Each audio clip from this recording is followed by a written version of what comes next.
जय राधा माधव कुंज बिहारी।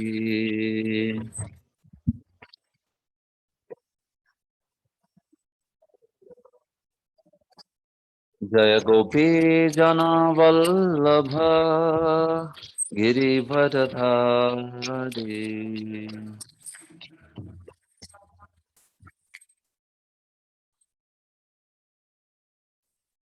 जय गोपी गिरिवरधारी।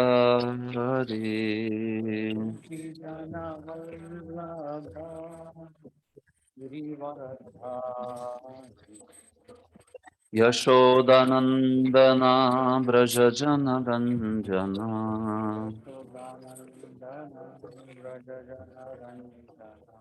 यशोदानन्दना व्रज जनरञ्जना। यमुनातीरावनचारी।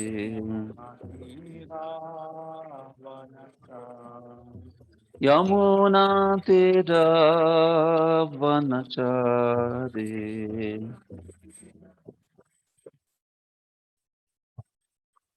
जय राधा माधव कुंज बिहारी।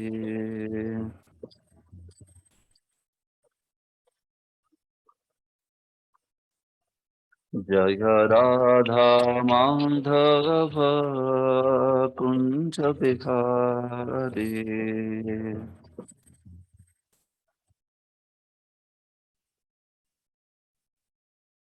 हरे कृष्णा कृष्ण कृष्ण हरे हरे, हरे राम हरे राम, राम राम हरे हरे।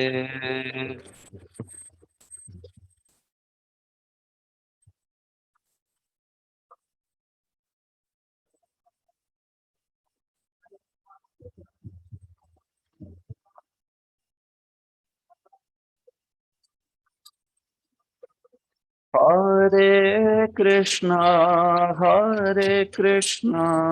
कृष्ण कृष्ण हरे हरे, हरे राम राम राम हरे हरे।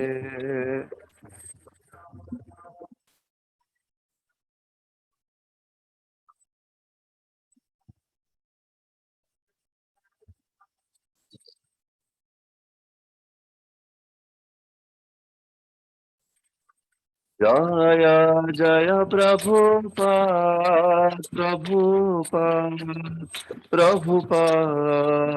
प्रभुपाद।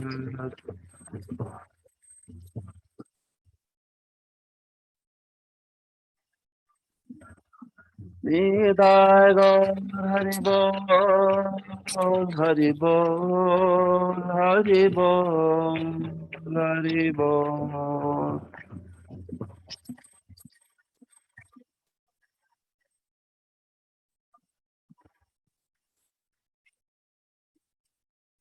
निताय गौर प्रेमानंदे।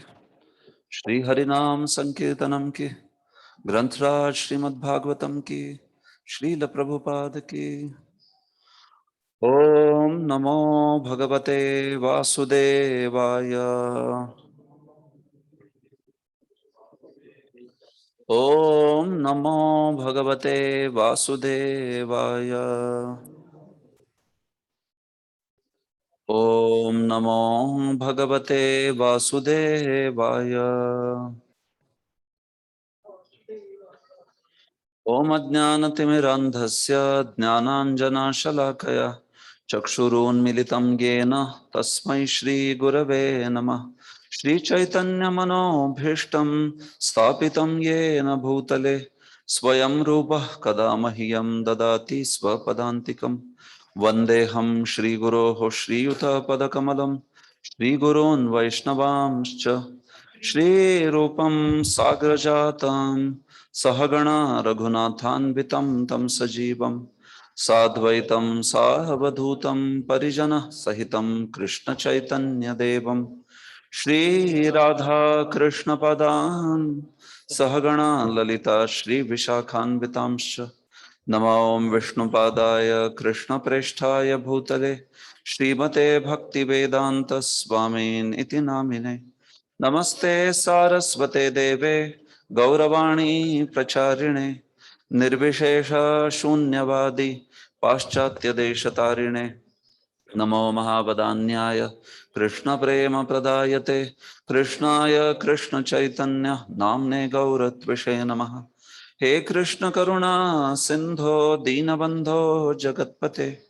गोपेश गोपिका कांत राधा कांत नमोस्तुते तप्त कांचन गौरांगी राधे वृंदावनेश्वरी वृषभानुसुते देवी प्रणमामि हरिप्रिये वाञ्छाकल्पतरुभ्यश्च कृपा सिन्धुभ्य एव च पतितानां पावनेभ्यो वैष्णवेभ्यो नमो नमः जय श्री कृष्ण चैतन्य प्रभु नित्यानंद श्री अद्वैत गदाधर श्रीवासादि गौर भक्त वृंद हरे कृष्णा कृष्णा कृष्णा हरे हरे हरे राम राम राम हरे हरे सर्वशास्त्राब्धिपीयूष सर्ववेदैकसत्फल सर्वसिद्धान्तरत्नाढ्य सर्वलोकैकदृक्पद सर्वभागवत प्राण श्रीमद्भागवत प्रभो कलिध्वान्तोदितादित्य श्रीकृष्ण परिवर्तित परमानन्दपाठाय प्रेमवर्षाक्षरायते सर्वदा सर्वसेव्याय श्रीकृष्णाय नमोऽस्तु मे मदेकबन्धो मत्सङ्गिन् मद्गुरो मन्महाधन मन्निस्तारक मद्भाग्य मदानन्द नमोऽस्तु ते असाधु साधुता दायिन् अतिनीचोच्चतारक हानमुञ्च कदाचिन्मां प्रेम्णार्थकण्ठयो स्फुर श्रीमद्भागवत महापुराणं की जय।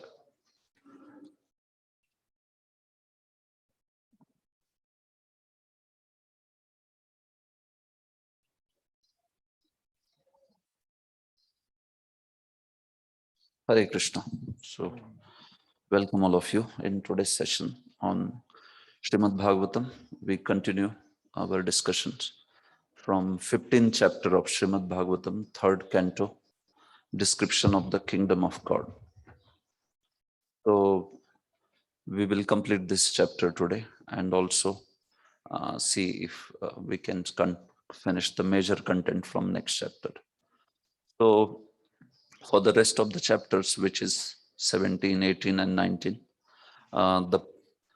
we discussed this with Vamshodhan Prabhu also. And the plan is that those three chapters, because don't have much purport and like that.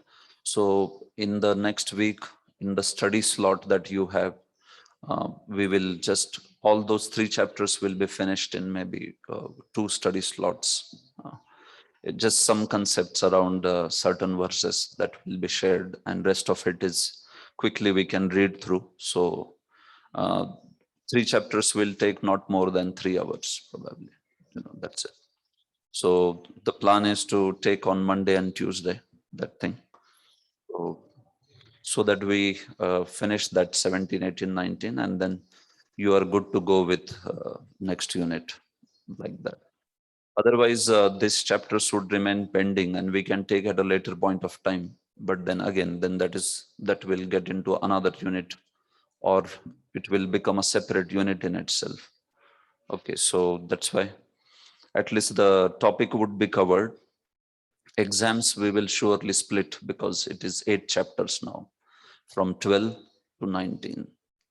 So we will make into 2 exams, but the topic contents discussions would be finished. So whatever we are remaining with, that would be covered in Monday and Tuesday of next week. If it means even the chapter 16 or 16s, whatever remaining content, that will be done. Chapter 16 would require around 1.5 hours to 2 hours. So with the content of this content, it would be difficult to finish probably today. Looks like that. Yesterday I had planned to finish till verse 37, but we could finish only till 20. So Maybe something will remain from 16. Okay. So we saw till verse 20 yesterday. After these embryo, they started, they caused the darkness in the whole universe, and demigods approached Lord Brahma to know what was the reason. So that is when Brahmaji starts telling them about the history of this episode. I mean, who are the personalities that have taken shelter in Diti's womb? So he starts telling about this episode of Jai Vijay getting cursed by Kumaras. So Kumaras, this is happening in Raivat Manvantar. Kumaras, they travel to the Rama Vaikuntha, not to the Mahavaikuntha, but they travel to the Rama Vaikuntha, and what they saw, the Shobha of this beautiful Vaikuntha. I mean, they don't enter Vaikuntha. The whole episode, they turn back from the door of Vaikuntha only. But in this context, Brahmaji explains the Vaikuntha Shobha, Vaikuntha Varnanam. So we saw that till verse 20, in which various aspects like trees of Vaikuntha, personalities of Vaikuntha, also the flowers, how they are not at all envious of each other, how they are Nirmatsara and Param Bhakta, that was discussed. All those aspects were discussed, birds, trees, personalities. So now the description of Mother Lakshmi is there in 2 verses, how she is also always engaged in Lord service. So this is text 21. श्रीरूपिणी क्वणयति चरणारविन्दम् लीलाम्बुजेन हरिसद्मनिमुक्तदोष संलक्ष्यते स्फटिककुड्यौपेतहेम्नि सम्मार्जतीव यदनुग्रहणेऽन्ययत्ना. The ladies in the Vaikuntha planets are as beautiful as the goddess of fortune herself. Such transcendently beautiful ladies, their hands playing with lotuses and their leg bangles tinkling, are sometimes seen sweeping the marble walls, which are bedecked at intervals with golden borders in order to receive the grace of the Supreme Personality of Godhead. So in Vaikuntha, everybody is engaged in the service of the Lord. Sarve Hari Bhajananandavantah. Everybody is immersed in the bliss of serving the Lord. Bhajana means service here. Bhaja sevayam. Bhaja means to serve, literally. So, Kim Vaktavyam, what to speak of it? Vishwanath Chakravarti says, what to speak of others? Sakshat Lakshmi api. Even goddess of fortune, Lakshmi herself, is also always engaged in service of the Lord and trying to please him. This is spoken in 2 verses, this verse and the next verse. Shri Rupini Kvanayati Charana Ravindam. Shri Rupini Samlakshate, goddess of fortune or goddesses of fortune. Prabhupada translates like that. So they appear to be, they are seen, Samlakshate. She is seen. How is she seen? She is seen to be sammarjativa, as if she is cleaning, as if she is brooming, sweeping. Sammarjativa. What is she cleaning? Spatika kudde upeta hemni. She is cleaning the walls of the spiritual world, which are made up of very beautiful crystal, and also in between with the borders of hemni, borders of the gold. So crystal walls with borders of gold, you can imagine. So she seems to be wiping off the dust of that walls, those walls. She seems to be sweeping, brooming, and wiping off all the dust from those walls, which actually don't have any dust on it. Leelam Bhujayana Hari Sadmani Mukta Dosha. So while she is doing this, she also has in her hand this beautiful lotus, which she is twirling.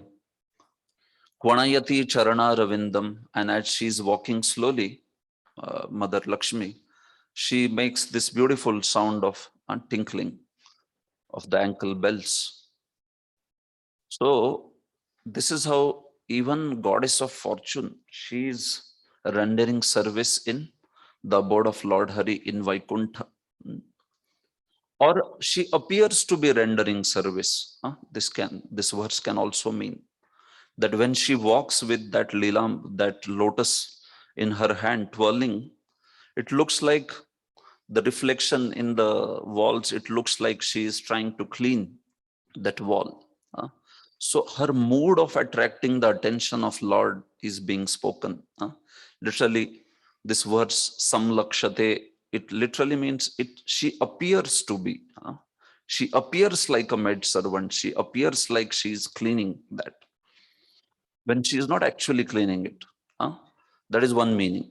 Or it can also mean that she is actually cleaning, like how Prabhupada translates. Both the aspects are there. But she's mukta dosha. But she doesn't have any fault in it, meaning servant of this world, made servant of this world. That is not considered a very prestigious position. That's not a very glorious position. But that dosha is not there for Mother Lakshmi when she is trying to attract the attention of Lord, cleaning these things. No, she's most glorious. And she considers herself as most glorious, as maid servant of Supreme Lord. So that is mukta dosha. Although samarjativa, still mukta dosha. Although somebody may say, oh, like a maid servant, but yes, there is no fault in it. In fact, that's the most glorious position. Or mukta dosha can also mean Lakshmi in the material world is very chanchal. Chanchalyam is there. She doesn't stay at one place. But in Lord's abode in Vaikuntha, she is always situated there. She always is there at the lotus feet of the Lord serving him. So mukta dosha means she is free from that fault of chanchalya. Actually, Lakshmi has two forms, Jiva Goswami explains. One form is in the spiritual world where she is always at the feet of the Lord. And as Lord expands, she also expands in terms of Karnodakshayi Vishnu and Rama, Garbhodakshayi Vishnu and his consort, Kshirodakshayi Vishnu and his consort. But there is also one form of Lakshmi in material world which goes from place to place, blessing people with the opulence, with the wealth. So that is known as Chanchala Lakshmi, he says. So that has dosha. That, of course, that is Mother Lakshmi's form only, but she is especially for that purpose of bestowing upon people opulence and all that. But here in the spiritual world, she is always situated at Lord's lotus feet. So that is Mukta dosha. And this is the Lakshmi. She appears to be in this way attracting attention of Lord by cleaning. Yadanugrahane anya yatnaha. And one whose grace is being sought by personalities like Brahma and great demigods. They just want a glance of Mother Lakshmi so that they are able to maintain their position and opulence, and they're bestowed with all prosperity. So yad anugrahane anya yatna. Baki sab log unke anugrahan ka yatna karte hai. But what is she doing? Sammarjati va samlakshate. So this is what he's saying. So,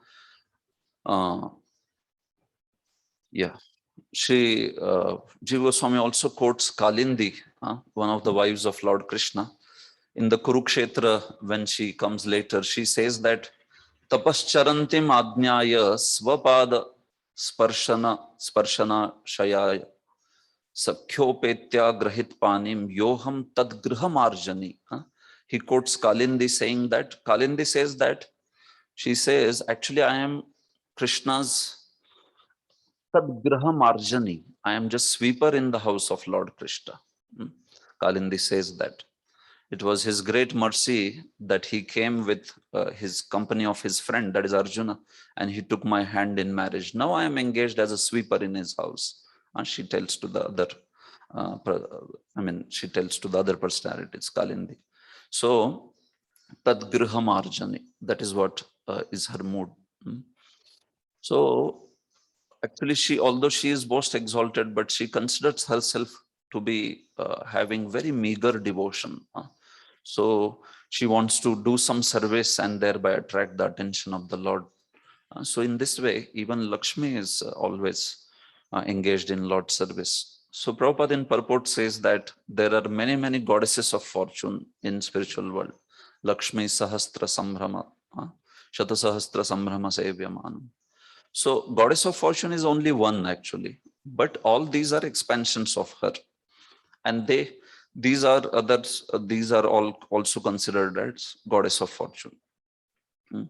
They are actually consorts of other devotees of Lord, but because they're expansions, they are amshas of Lakshmi. So they are considered like goddesses of fortune. They are extremely beautiful, like goddess of fortune.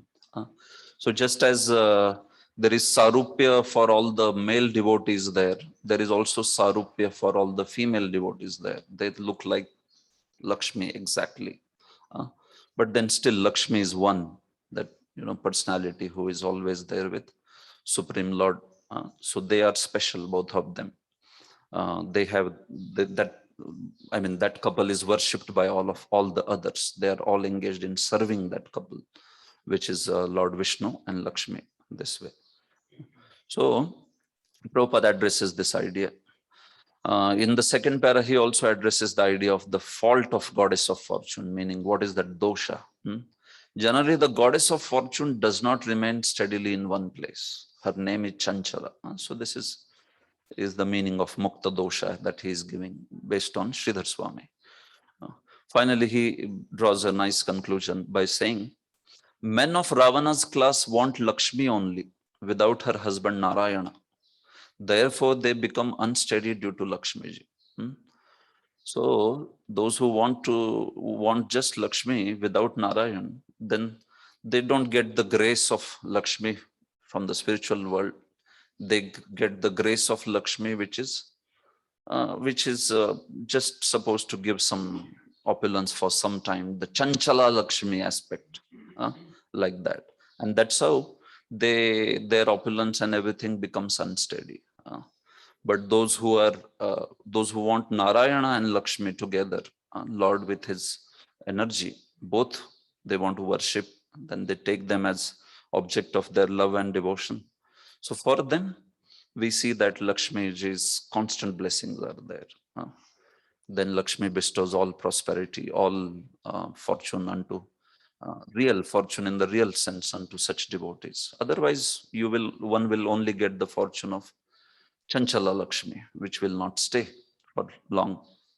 So this is why a devotee always wants to see Lord and his consort together, Radha Krishna, Lakshmi Narayan, Sita Ram, and not have mentality like Ravana or all these other personalities, which are demoniac. So that is the point of this verse. Text 22. Vapeshu vidruma tata swamalamritapsu प्रेशान्विता निजवने तुलसीभिरीशम् अभ्यर्चति स्वलकमुन्न समीक्ष वक्त्रम् उच्छेषितं भगवतेत्यमतांग यच्छ्री. The goddess of fortune worship the Lord in their own gardens by offering tulsi leaves on the coral paved banks of transcendental reservoirs of water. While offering worship to the Lord, they can see on the water the reflection of their beautiful faces with raised noses. And it appears that they have become more beautiful because of the Lord's kissing their faces. Yeah. So same Lakshmi, when her bhakti in terms of serving the Lord is spoken, now her bhakti also in terms of her archanam is being spoken. The prior verse spoke about her paricharya, service, and this verse is speaking about her archanam, archan bhakti. So when this Mother Lakshmi, when she worships the Lord, abhyarchati, she worships the Lord, does the archana, where vapishu vidruma tata swamalamratapsu, in the pond, when she goes, which are very beautiful, transparent nectarian waters. And they have these banks which are made up of coral stone. So when she goes there, she goes to refresh herself. She goes to take her morning bath so that she can be ready for serving the Lord. So when she goes in these ponds, Preshanvita Nijavane. So that time she is also surrounded by her Presha, by her very dear associates, her maid servants. And when she worships the Supreme Lord there by offering tulasi bhi, by offering the tulasi leaves, she performs her worship in her own grove, Nijavane, like that. So when she goes in this manner to worship the Lord and she is there at this pond, in the pond she sees her reflection. Swalakam unnasam iksha vaktram. When she in the pond she sees her reflection. She is able to see her beautiful hairs, swalakam unnasam, beautiful nose of goddess of fortune. Vaktram, her beautiful face. When she sees that reflection in the pond, she feels that this is Ucheshitam. Actually, this is Uchishta of Supreme Lord. Meaning, Supreme Lord, by her intimate relationship with the Supreme Lord, it is as if Lord has kissed this face, and this face is Uchishta of the Supreme Lord. So she becomes very happy seeing that face as something which is meant for Lord's service and enjoyment. Ucheshitam is Uchishtam. Like that. Bhagavata iti matanga, iti amatanga yat shri. So this is what she thinks. Oh, yes, it is my great fortune to be of some service, to be of some enjoyment for the Supreme Lord, like that. And she is very much, remembering all her intimate dealings with Lord. She becomes extremely happy and even more beautiful, like that. So, so that is the point of this verse, that how Mother Lakshmi is also relishes that great fortune that she has of being beloved of the Lord. And she is extremely happy with that particular fortune. She is very happy to be a servant of Lord and, please him in all the respect, like that. Such is her meditation that when even she sees some blue lotuses reflection in the water, when she is seeing her reflection in the water, along with that, there are lotuses on the pond, Nilotpala. And when that lotus's reflection is seen in the pond, she is remembering Supreme Lord. So along with her face, she is seeing the Supreme Lord and remembering him, remembering their wonderful loving dealings.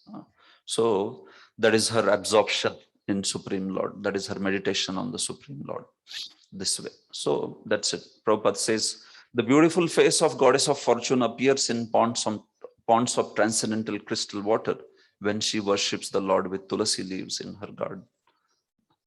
So that is the point of absorption of Mother Lakshmi. Text 23. Yanna vrajantya ghabido rachana anuvadat shrinvanti yenya vishaya kukatamatigni yastu shruta hata bhagay nirbhirat tasara tanstan kshipantya sharaneshu tamassu hanta. It is very much regrettable that unfortunate people do not discuss the descriptions of the Vaikuntha planets, but engage in topics which are unworthy to hear and which bewilder one's intelligence. Those who give up the topics of Vaikuntha and take to the talk of the material world are thrown into the darkest region of ignorance. Yeah. So he's concluding his glorification of Vaikuntha now. So such beautiful description. So who is qualified to enter? So he's answering. Who is not qualified to enter first here? You first hear the Vyatirek, then you hear the Anvaya.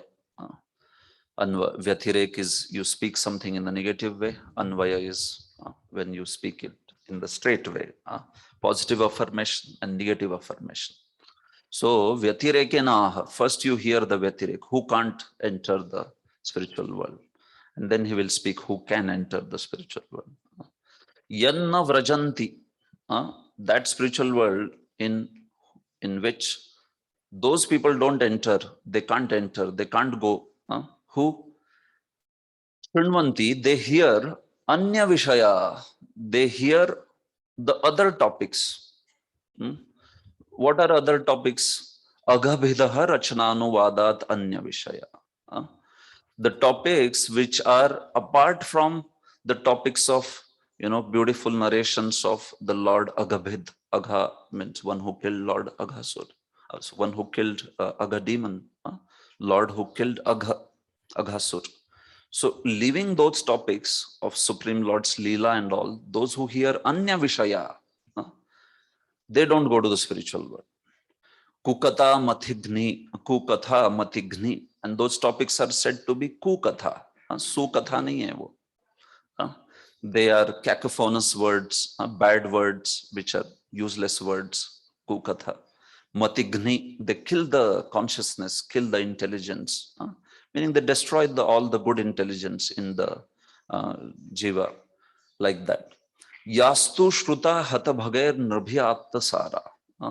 And hearing those kathas, meaning all these other topics, prajalpa, useless topics, material topics, the jivas, the living entities become hatabhaga. They become most unfortunate. And they lose all their auspiciousness, whatever they had in the life. By hearing prajalpa, you destroy all that, and life becomes very inauspicious by these mundane topics. Attasara means these topics take away the any good sense in the life. They take away all the sar, essence of one's life, by making one focus on sense gratification. So those very topics, kshipanti, those very katha, those very topics, they throw these personalities, those who are hearing them, into tamasu. They throw them into the darkness, which is asharaneshu, which is devoid of any shelter, which is very dense darkness, terrible darkness, like that. So they hear these topics with great relish, right? These other topics, mundane topics, those same topics throw them into this great darkness, hellish destinations, because of not being connected to the Lord. So he's saying that that's why the primary characteristic of Lord's devotees is that they are interested in Rachnanuvadat, Aghabhidha Rachnanuvadat. They are interested in Lord's glories, which are sung all throughout the scripture. Srila Jiva Goswami quotes this verse to explain the point that Aghasur's Leela is there in this Bhagavatam. If you know, Aghasur's Leela is not accepted by some of the Sampradayas in Bhagavatam. 12, 13, 14 chapters of Bhagavatam, they don't accept. They are called as prakshipta, interpolated. And that is a misconception. And our acharyas have defeated that misconception very elaborately. So, Brahma Vimohan Leela and Brahma's prayers, and before that, killing of Aghasur. So, Jiva Goswami quotes this verse saying, if you want to say that Aghasur Vad Lord has done, and that is not mentioned anywhere, then why this word is there, Aghabhid? He says. Of course, it can have figurative meaning of one who destroys all sin. That is fine. But still, Aghabhid, he says that it also means that one who killed. Because Aghasur's Leela is not mentioned later in 12th canto when Sud Goswami recounts all the pastimes of Lord. He doesn't mention Aghasur's Leela. So that is what has led to this confusion in people's mind, saying that these pastimes are not there of Krishna. So anyway, Baldev Vidyabhushan, I before also mentioned in Siddhant Darpan book, he smashes this idea very elaborately, like that. So anyway, this was the verse which was quoted. So it just came to my mind. So that is why he says that devotees are interested in Lord's glories. That is the first characteristic. So Prabhupada in purport says, most unfortunate persons are the impersonalists who cannot understand the transcendental variegatedness of spiritual world. They are afraid to talk about the beauty of the Vaikuntha planets because they think that variegatedness must be material. So Leelas and all that, Ishwar Leela, They don't accept impersonalists, especially Mayavadis. Whenever Prabhupada says impersonalist, you understand it is like Mayavadis. Rarely he also applies it to Brahmavadis. Sometimes he applies. But Brahmavadis don't reject Lord's Leela. They accept it and they have highest regard for it. But they are not interested in it. Their interest is in Brahman. But they accept them and they accept that Lord is Sachidananda. You know. So this is Mayavadis who don't accept it and they consider that spiritual world, meaning the Param Satya is without any variegatedness. So Prabhupada is addressing that mentality. So not only mundane topics, but topics which are also so-called spiritual without any acceptance of Lord's personality. Even those topics are kukatha, matigni, intelligence bewildered by unworthy words, like that. Oh, they bewilder one's intelligence. Yes, very much right. Shabdajal maharanyam na bhuktaye na muktaye. It is said. Shabdajal ऐसा महारण्य है मायावाद का कि न भुक्तये न मुक्तये. उसमें अंदर जाने वाला उसका एंजॉय भी नहीं कर पाता है और उससे छूट भी नहीं पाता है. ऐसे न भुक्तये न मुक्तये. So it is very complex, bewilders one's intelligence. That is matigni.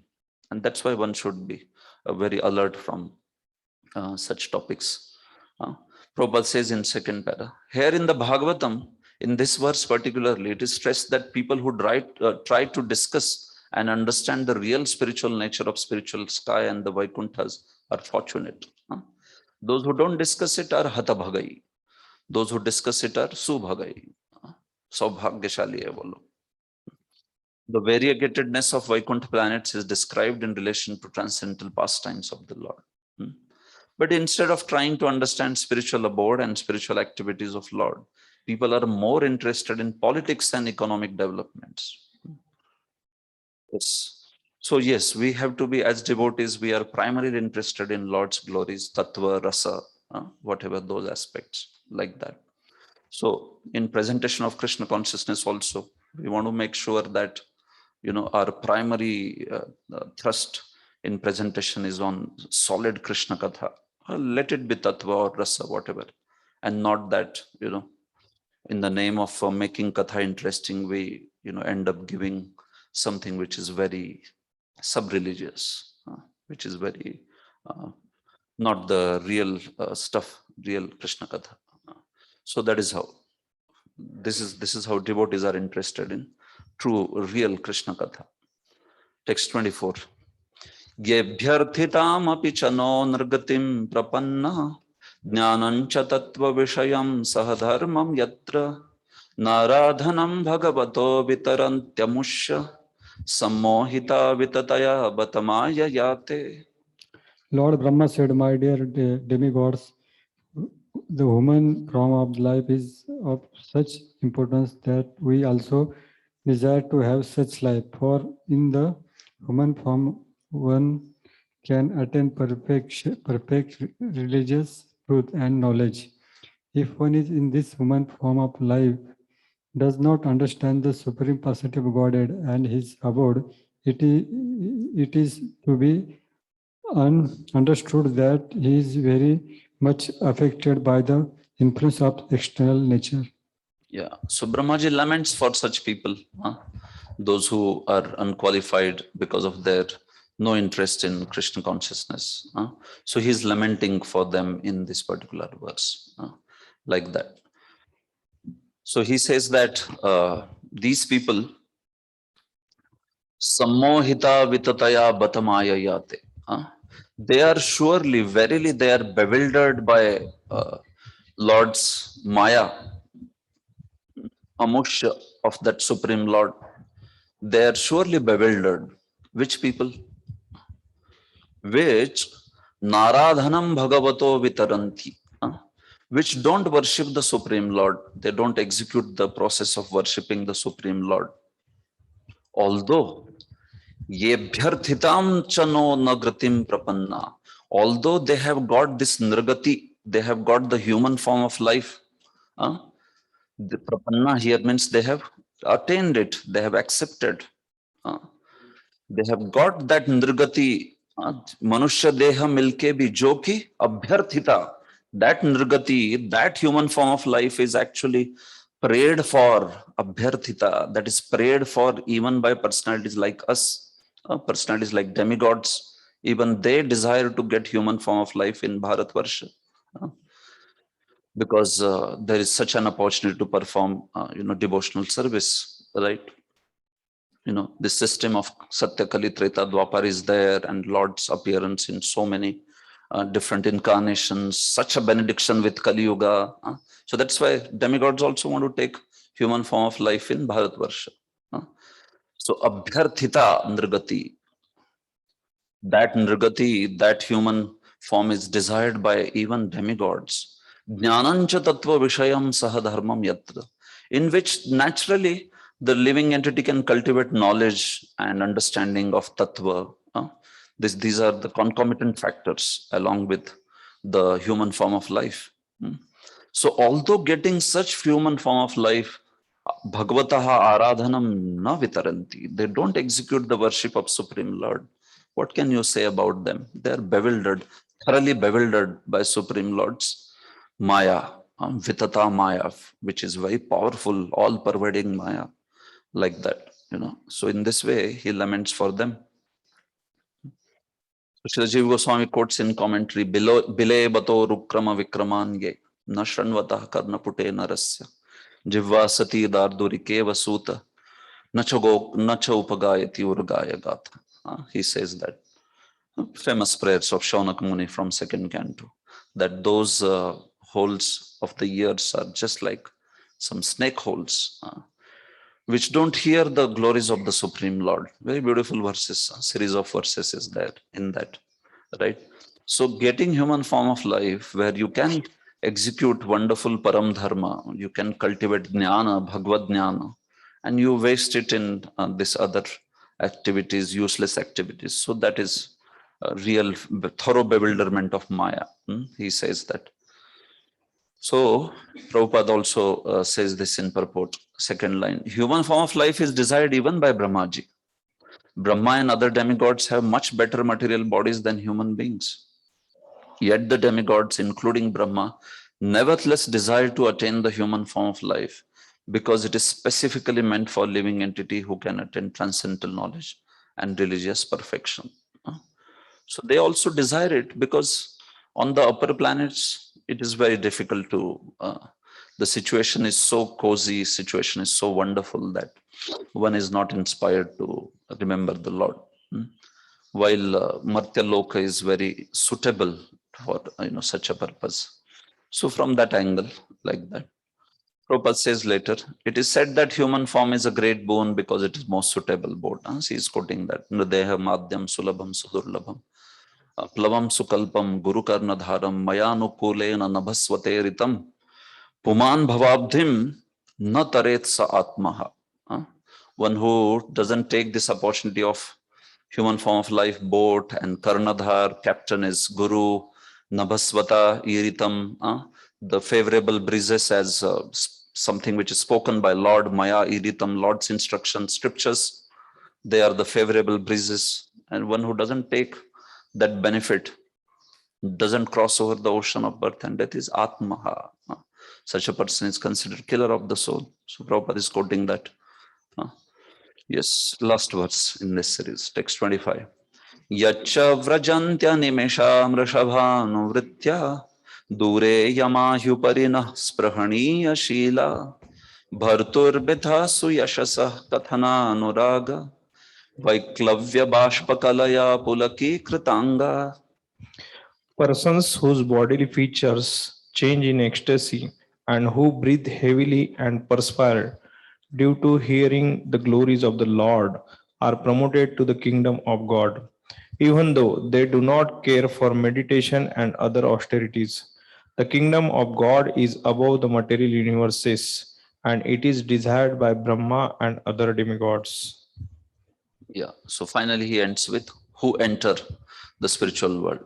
Who are those who are qualified to enter this Vaikuntha? Yatcha vrajanti. In that abode, those who enter, that he is telling. Those who are Vaiklavya Bashpa Kalaya Pulaki Kritanga, those who have this wonderful ecstatic symptoms of, uh, tears in the eyes, Bashpa Kalaya, and Vaiklavya, ecstasy, shivering, Pulaki Kritanga, they are able to enter into the spiritual world, meaning those who have love for the Supreme Lord, those who have developed that Prema Bhakti. These symptoms, how do they manifest? Kathananurag, they manifest by the great delight that they get through hearing Lord's glories. Bhartur mithahasu yashasaha kathananurag. Their Supreme Lord is their Supreme Master, and hearing His glories, hearing His Mahima, they are so ecstatic with all these ecstatic symptoms.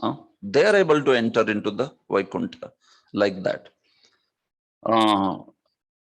Yachavrajanti, animisham rishabhanuvritya. How are they able to achieve these ecstatic symptoms?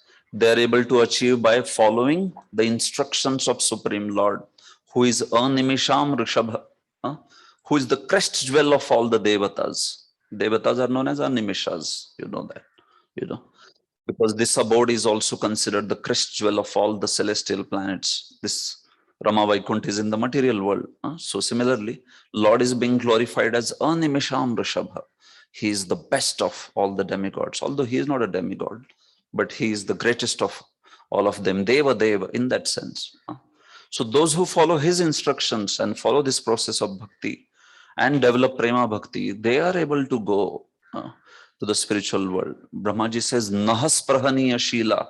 Actually, even we desire to, get qualities of these personalities. He says that even I desire to get the qualities of that personality, these personalities. Their character is so wonderful that I desire that may I also get these qualities by their mercy. Nahas Prahaniya Shila.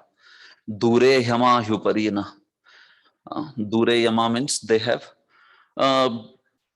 given up the processes like which are artificial austerities, or just some ashtanga yoga, or rather some yoga practices without bhakti. Dure Yama, जिन्होंने यम नियम आदि को दूर कर दिया है, that's the meaning. Dure Yama. और जिसने यमराज को दूर कर दिया है, that is also the meaning. By bhakti, following those who have conquered the death, they go to the spiritual world. So I accept them as upari naha. I accept them as even beyond me, greater than me. I worship them and I aspire for those qualities. Brahmaji says, Nahas Prahaniya Shila. You see, actually, from every word, so much of meaning comes out, right? One word. So if you just are clear with the verse itself, so many aspects are they just come out like that. What is spoken, and that is how even the commentation is done, right? You take the that particular concept and then comment this way. So Srila Prabhupada, what he does in purport is he focuses on the aspect of qualities of Vaishnavas, that how these wonderful qualities of Vaishnavas are desired even by Brahmaji, somebody like Brahmaji. So Prabhupada says about those 26 qualities of a Vaishnava. That's how he brings up that discussion. Second para. Brahmaji confirms here with that only persons who have developed the desirable qualities can enter into the kingdom of God. In the Chaitanya Charitamrita, the devotees' desirable qualities are described to be 26 in number. So all those qualities Prabhupada describes elaborately. Okay, so we'll not get into that discussion. All the qualities, kind and doesn't quarrel with anybody, 26 qualities. Then Prabhupada also talks about the aspect of 10 offenses to the holy name, because Pulaki Kritanga is spoken, right? That by chanting the holy names, they develop the ecstatic symptoms. So Prabhupada speaks about how to develop those. First thing is one should chant free from offenses. So he gets into the discussion of chanting of the holy names. So he has put all the offenses here enlisted in the paragraph, complete. First offense, second offense, everything he has enlisted like that. So that is around the point of hearing the Lord's glories without offenses, offenseless hearing and chanting of the glories. And thereby one will be able to move to the stage of bhava and then prema, like that. Finally, he says, when one is free from all 10 of these offenses in chanting the holy name of God, he develops the ecstatic bodily features called pulakashru. So it is not some just artificial thing. He's telling that one has to chant, take that great trouble in chanting offenselessly, execute the process of bhakti. And then one will be able to develop. It's not some artificial thing. Pulaka means symptoms of happiness and ashru means tears in the eyes. So Prabhupada says, here in this verse, it is stated that those who have actually developed the symptoms of happiness and tears in the eyes by chanting the glories of the Lord are eligible to enter into the kingdom of God. In the Chaitanya Charitamrita, it is said that if one does not develop these symptoms while chanting Hare Krishna, it is understood that he is still offensive. So very clear-cut test of our chanting. Chaitanya Charitamrita suggests a nice remedy in this connection. There it is said in verse 31, chapter 8 of Adi Lila, that if anyone takes shelter of Lord Chaitanya and just chants the holy name of the Lord, Hare Krishna, he becomes freed from all the offenses. So if one is humble and takes to the shelter of Lord Chaitanya and chants the holy name, then by Vaishnava's mercy, devotees' mercy, one will be able to become free from the offenses. So this is how Brahmaji concludes this particular discussion. So all the verses were beginning with yat, aise us, jaise, jaise, sorry, yat, jaise. जिस वैकुंठ में कोई कौन जा सकता है, जिस वैकुंठ में कौन नहीं जा सकता है, जिस जैसे, like that all the verses are written. So that yat and tat is getting completed in next verse. So all those verses, they are getting completed here in text 26. ऐसे उस वैकुंठ को कुमारों ने प्राप्त किया, कुमार वहां पे पहुंच गए, like that. Just for the Sanskrit students, that this is how the Anvaya is completed. Yat, all that. And then that spiritual abode was achieved by these munis, these Kumaras. That is what is spoken. Srila Vishwanath Chakravarti Thakur gives a comment also here, that he says that sometimes we hear in Puranas and other scriptures that people are able to enter into spiritual world. I mean, people like Durvasa, like Bhrugu, or sometimes even demons. So he says, how is that they are able to enter? So he says that that's not considered actual entry in the spiritual world. First of all, they are allowed entry only in Rama Vaikunt. It's not for Maha Vaikunt. And second, they are allowed only for the sake of Lord's pastimes, he says. It is not that they are entering the spiritual world like a devotee who has developed love of Godhead. So he says, just like a king is there, sometimes a king wants to have some fun. He wants to have some amusement. So he allows some circus animals also inside the palace. But he says that he doesn't keep them in the palace. Once the show is over, then they have to move out, like that. So Vyagra Bhalluka Adinam Pravesha, he says, Nripasya, Nrip ke liye Vyagra Bhalluk, Vyagra matlab बाघ, भल्लुक यानी भालू, तो इन सब लोगों को भी प्रवेश दिया जाता है. But you don't see the king, sleeping with bhalluk or vyagra. So once the show is over, he says Vishwanath Chakravarti that they have to move out, like that. So similarly, for some pastime sake, Lord may allowed some unqualified souls in the spiritual world, but he says, but they can't stay there. They have to move out. Once the pastime is over, the particular lesson, whatever is over, then they move out, like that. So this is how he allows personalities like Bhrugu, who is a sattvic person, not a pure devotee. Or a personality like, he says, demon, Hiranyakashipu went to spiritual world. Yesterday we were seeing that. To Rama Vaikuntha and said, Kidhar gaya Vishnu, bhag gaya, like that. Or he says, even personalities like Kumaras, because they have not manifested till now they haven't manifested their devotion. So although they are nirguna, how is that Lord is allowing them to, I mean, he didn't allow finally, that pastime is just, you know that. But point is, he is saying that sometimes such personalities are also seen. So if Kumaras are manifesting the pastime of being jnanis, so how can they enter the spiritual world being jnanis? Because they are manifesting the jnana aspect. They are not yet manifesting the jnana mishra aspect. Pradhani bhuta nahi hai. केवल गुणे भूता accept ये कर रहे manifest but at this Leela they become completely transformed and then they become the examples of Shantarasa. Then they henceforward they are known as the Shantarati Bhaktas. But they haven't manifested that till now. So still how is that Lord is allowing them? So he puts this particular idea, concept over here. But he says when it comes to his pure devotees, they not only enter, he says that the Lord sends the plane for them and welcomes them and keeps them with him for eternity.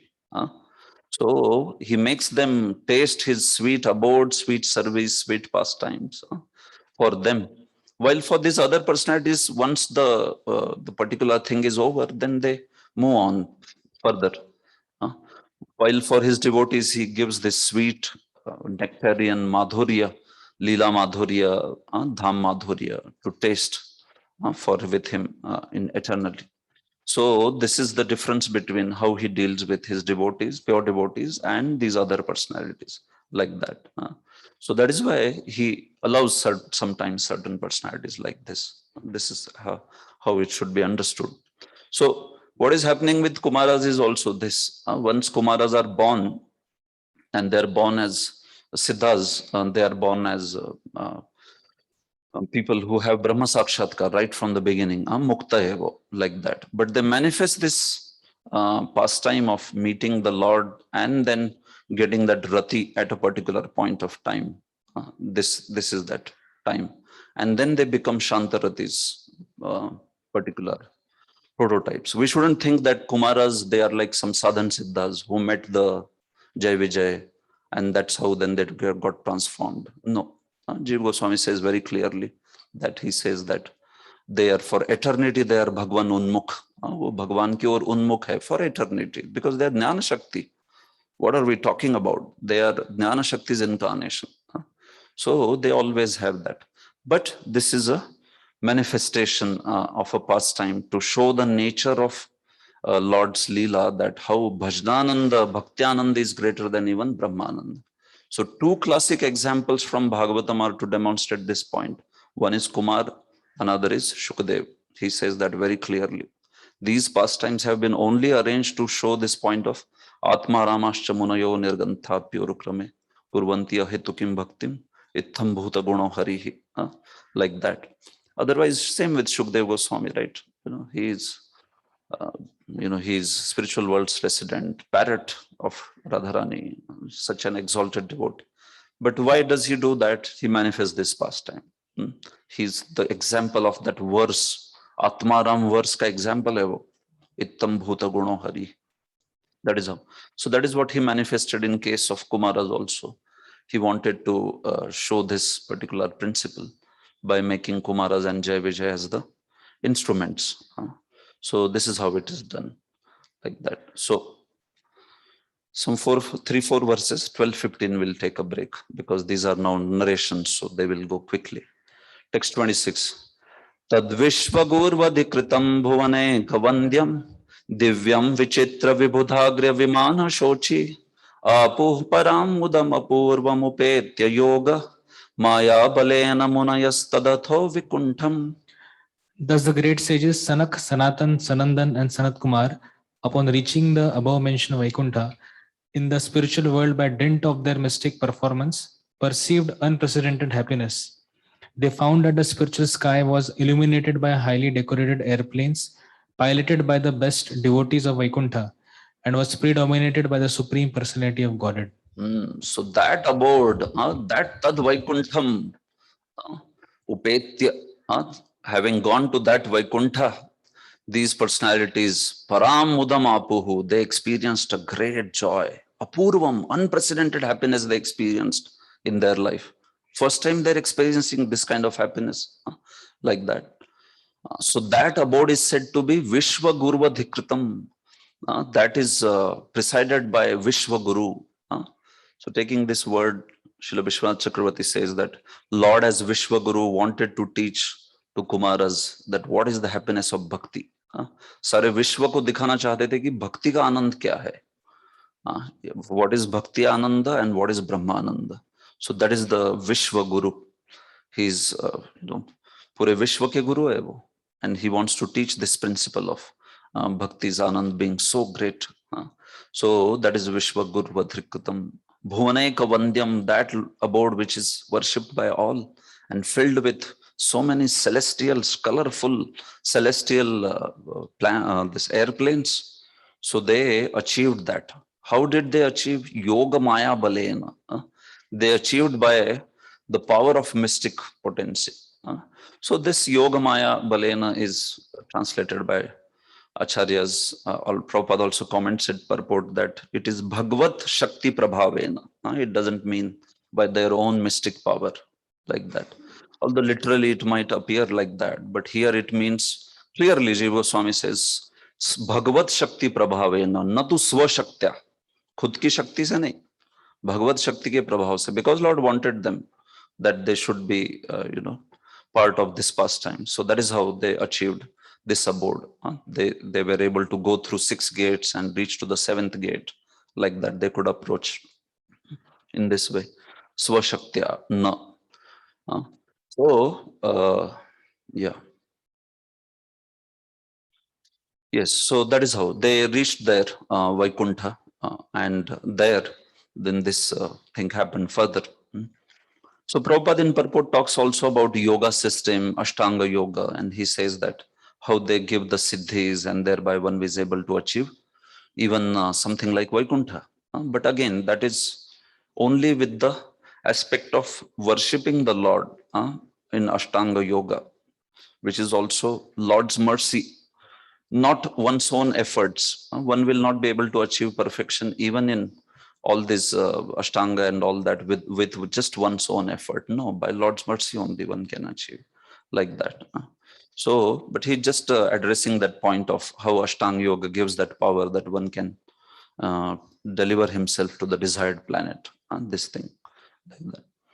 And he's quoting examples like Ambarish and Durvasa and all of them. Okay, text 27.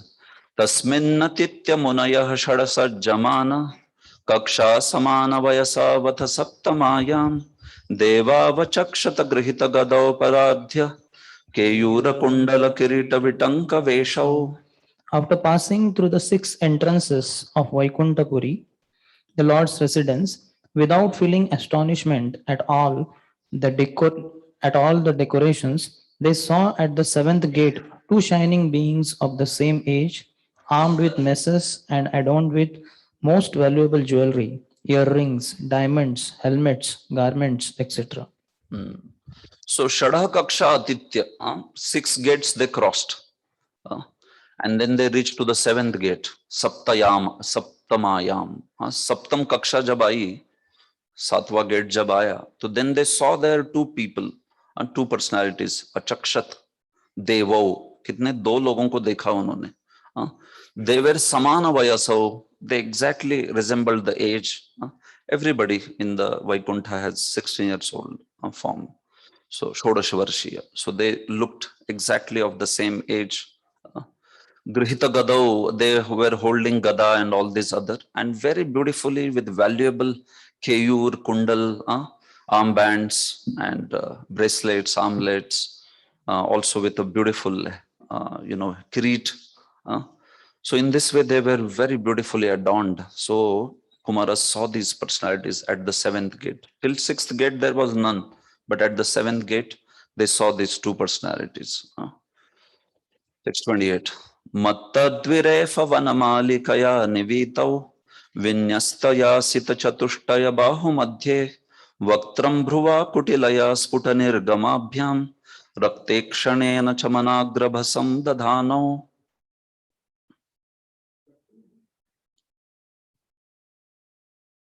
The two doormen were garlanded with fresh flower, which attracted intoxicated bees and which were placed around their necks and between their four blue arms. From their arched eyebrows, the discontented nostril and reddish eyes, they appeared somewhat agitated. Yeah. So how did they appear? What was their visage sight? They saw that these two personalities were they were wearing beautiful vanamalas uh, on their around their neck, which was also swarming with bees, dvirefa, like that. Bees are known as dvirefa. उसमें दो रेफ होता है भ्रमर. If you see, there are two refas in it. Like that. So that is dvirefa. Dviref means bumblebee or bee, like that. So nivito vinyasta yasit chatushtaya bahu banthe. So in their four hands, on their body, there were beautiful vanamala, like that. But they saw that, Kumaras saw that these two personalities looked at them with kutilaya bhruva, with frowning eyebrows, they looked at them. And also they were breathing heavily, sputanirgamabhyam. They were angry, basically. Raktekshanena, their eyes also looked reddish with anger and they seemed agitated, like, hey, what are they trying to do? They're trying to enter without asking also. So Jai Vijay looked very angry and very unhappy with Kumaras coming there. So they saw this, Kumaras saw this particular thing. Text 29. Dwarye tayor nivivishur mishator sprishva spurva yatha purata vajra kapatikaya sarvatra te vishamaya munaya swadrishtya ye sancharantya vihita vigata pishanka. The great sages, headed by Sanak, had opened doors everywhere. They had no idea of ours and theirs. With open minds, they entered the seventh door out of their own will, just as they had passed through the six other doors, which were made of gold and diamonds. So, in this way, these personality, Kumaras, they are not stopped by anybody. They can move everywhere. Kumaras are welcome everywhere, like that. So, avihata vigata bhishanka. So, without any doubt and being stopped by none, they used to wander everywhere in the whole universe, like that. So that's why they didn't have any kind of thing like, okay, here I am allowed, here I am not allowed. That sense of discrimination was not there. Like that. They were swachanda, they could move on to any place. And everybody knew them to be the exalted Kumaras, free from any kind of, desires for any sense gratification or anything. So they are nirvikar, everybody knew. So they had entry everywhere. So just as they passed through the 6 gates, पुरट वज्र कपाटिका, पूर्व पहले जैसे 6 gate में से चले गए, so they wanted to go also through the 7th one where Jai Vijay were standing there, like that. But although Jai Vijay were standing there and seeing them, they were seeing the Jai Vijay were seeing these Kumaras, but aprashtva, without asking them, they tried to enter through the door. Kumaras didn't check with Jai Vijay, should we go inside? No, because that is how they are. They just have entry everywhere. They are such pure souls that nobody stops them anywhere. So here also, those two personalities were seeing Jai Vijay, but then they nivivishu, they entered, they tried to enter aprashtva, even without asking them, like that. And that is where we see that the problem happens. Purport, Prabhupada says, great sages, namely Sanak, Sanatan, Sanandan and Sanat Kumar, although very old in years, maintained themselves eternally as small children. They were not at all duplicitous and they entered the doors exactly as little children enter places without any idea of what it is to trespass. That is a child's nature. A child can enter any place and no one checks him. Indeed, a child is generally welcome in his attempts to go places. But if it so happens that a child is checked from entering a door, he naturally becomes very sorry and angry. That is the nature of a child. In this case, the same thing happened. The childlike saintly personalities entered all the 6 doors of the palace and no one checked them. Therefore, when they attempted to enter the 7th door and were forbidden by the doormen who checked them with their sticks, they naturally became very angry and sorrowful. An ordinary child would cry, but because these were not ordinary children, they immediately made preparations to punish the doorman. For the doorman had committed a great offense. Even to this day, a saintly person is never checked from entering anyone's door in India. So the point here is, I mean, we'll see that after 4 or 5 verses. You can take some lessons in terms of, okay, saintly person should not be stopped, or children should not be stopped, or, Jai Vijaya, who were there at their own place, they were perfectly justified. How can they allow anybody? All that is there. Some lessons like that could be taken. That is fine. Prabhupada is also bringing them up. But the point here is this is all unprecedented. Jiva Goswami says very clearly, do Jai Vijay not know who are Kumaras? उनको पता नहीं क्या कुमार कौन है? Jai Vijay, who are the residents, doorkeepers of spiritual world, and they don't know who are Kumaras. They don't know. He says, so Jai Vijay, first of all, not recognizing Kumaras and then stopping them. When they never stopped Durvasa, when they never stopped Bhrigu, none of these people they stopped before. They stopped these personalities only. And then Kumaras also getting angry. Kumaras are known for never getting angry. Never getting angry, never, influenced by any of the mundane emotions like that. So Srila Goswami says that this is all happening, which is completely unprecedented over here, like that. All these things, like Jai Vijay not recognizing, then also becoming angry, and then Kumaras becoming angry on them, and then Kumaras also trying to curse them. This all that is, he's saying, happening by Lord's Leela Shakti. But the point is that, yes, Prabhupada is bringing out that point that they were like child. Kumaras were so innocent and pure like children. How children are, right? They can enter into any place and nobody will have issue with it.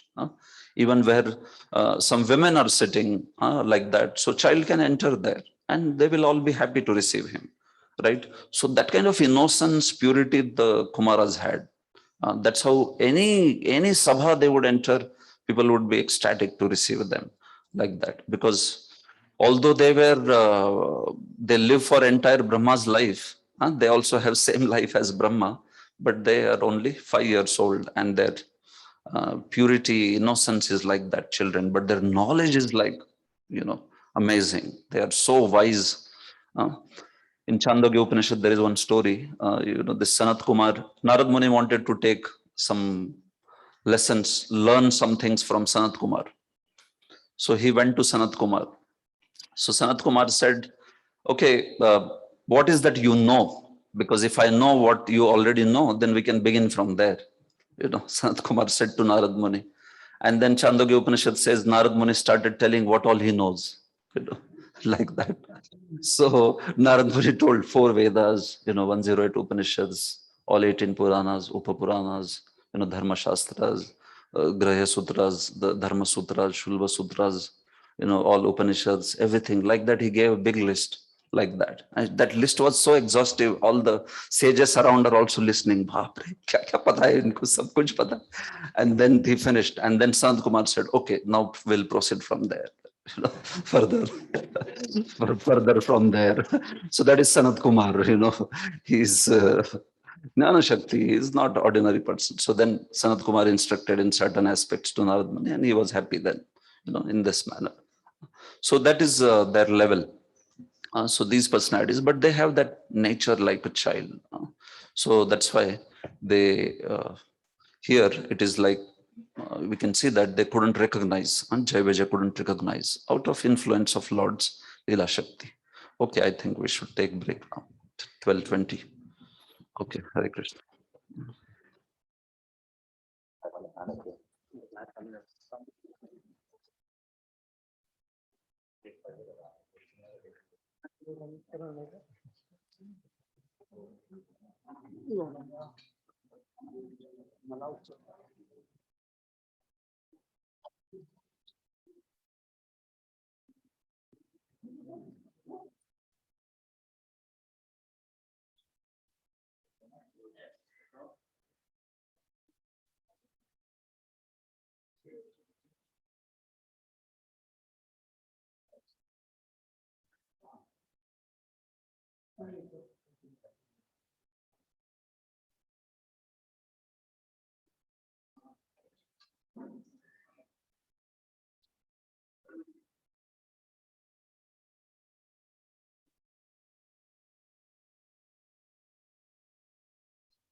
You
want to ask something, Prabhu? Any quick questions? Haribol, I have one question. Yes, Prabhu. Was there no one on 6 gates of Vaikuntha, or no one checked for Kumaras till 6th gate? No one was there. Tika says no one was there. There are no personalities there. Only on the 7th gate they saw. So is it that from 7th gate only people are found in the Vaikuntha? From 7th gate only? From 7th gate onwards, people are found in Vaikuntha till 6th gate, it remains empty. Is it like that? Meaning doorkeepers? Are you saying doorkeepers? No, not doorkeepers, no one, no living beings. Okay. Oh, okay, like that. Oh, the residents are seen only after 7th gate. Yeah, that is there. That is mentioned. He could see on the 7th gate hovering inside the planes and all that is mentioned, like that. The gates are there, of course. I mean, the gates are beginning like that, but it is said after 7th gate, then the actual spiritual world, the Vaikuntha opens like that. At least that is how it is mentioned in Tika. He didn't see anyone till 7th gate like that. I think in this regard, there is something mentioned in the second canto about the names of all the guards on all the gates, all the 7 gates. Yeah, but that is for Mahavaikuntha. Not this one. Yeah. That particular description is for Mahavaikuntha. So whether it is the same thing here, that kind of thing I have not read anywhere, like that. Because Rama Vaikuntha has, variety, some variegatedness from the original, But Surely. it is mentioned clearly that in other 6 gates, no one is there. It's mentioned like Yeah, that. that is there. In Tikas, it is there. Stated There like- was no one at the other gates. It is mentioned like that. Oh. There was none. That's how they were not stopped. And then they went to the 7th and they found these 2 people. Like that it is mentioned. Guruji, and I had one question. This Lakshmi in the material world who is Chanchala. So she is expansion at the same time she's a demigod. She is expansion. She is not considered demigoddess. And, She is only expansion. and she comes in the form of like daughter of Parvati. Parvati, like it is also mentioned, no? That she is or Bhavani or Durga, you can say. So yeah, what further? Bhavani is? She comes as a daughter also, no? Of Durga. That is what I'm asking. Daughter of Durga. No, Like this in I haven't read. Rukmini ji, she mentions in her prayers in Bhagavatam, right? Ki, she has two daughters, Bhavani, Lakshmi, and Saraswati, like that. Who has two daughters? Means I don't know about the other daughter. At least she is the daughter of Durga. Somewhere it's mentioned in Bhagavatam, Krishna book or. No idea. Maybe if you can show, I mean, get the reference, then maybe some idea. I'm not sure about this. But generally, it is in photos also we have seen many times, right? Ki Lakshmi, Saraswati, and Ganesh, they are there. Or and Lakshmi. But and Lakshmi being Ganesh. considered as daughter of Durga, this idea is not heard, at least by me, anytime. Right. Lakshmi and Ganesh are also worshipped many places. Yeah, but that is with the particular the opulence that they own, you know. So you see, usually speaking, Vidya, Dhanam, and Ganesh is Sarvaramba Devata, so that's how they are worshipped together, like that. But in terms of some relationship between them by a particular pastime or like that, at least I haven't heard. I'll get back with that reference. Okay, yeah, that is fine. Prabhu, this whether Durvasa Muni or this particular pastime, I have heard that these all happened outside the seventh gate. They could never get in because they are not qualified. Is that true or? This meaning Kumaras here? or- Kumara also or Durvasa Muni. Lord comes to the gate and Yeah. the conversation happens there, but they can never enter inside. So for Kumaras, it is clear. It is coming only ahead. I did mention in between also that anyway, they were not allowed to enter inside. For Kumaras, it is very clearly mentioned that they were not allowed. But for Durvasa, it is mentioned that he could go inside. That's how Vishwanath Chakravarti is also quoting that there are these people who are sometimes allowed inside. Like Bhrigu is going, or personality like Durvasa is going. He says very clearly that they are allowed inside the spiritual world. Now I understand. You mean to say they are allowed till gate only. That is what you are saying. But it is only for Kumaras like that it's mentioned very clearly that he was allowed only till the gate. But for Bhrigu, it's not mentioned. Bhrigu went straight away where Lord was there. Straight away where Lakshmi is serving him. So sometimes that version is for Shvedadip, sometimes it is for also Rama Vaikuntha. So he could enter directly to where Lord is sleeping, to that much extent. And Vishwanath Chakravarti in his commentation, he clearly says personalities like Bhrigu, personalities like Kumaras, he just put some other names. Demons also, he said. Hiranyakashipu also, he could enter inside. He saw on the throne on which Lord Vishnu sits, he was not there. So they're able to enter. He says that. And that's how he explains the whole thing as for Lord's play, in that manner. But for Kumaras, it is very clear. On seventh gate, Lord only came out, and then from seventh only they went back. That is how. And Vishwanath Chakravarti connects it to their offense to Jai Vijay. That's why they could not enter. He says that, and that's how they stayed at Shantarati also. He says that. Again, that is to demonstrate a principle, not that offense caused them to get the Shantarati. But he's demonstrating a principle that Vaishnava Aparadha is so deadly that one could even be digressing in bhakti. One could go back. What is there, that also could be lost that way. So that principle he is saying.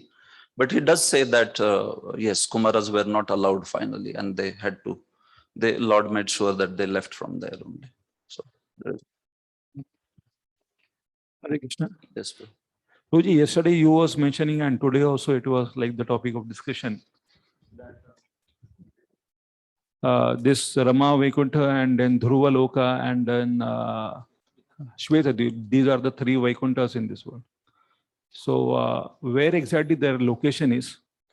And the second question is that when the cosmic annihilation happens, where this like the abodes of Lord goes away and how it comes again.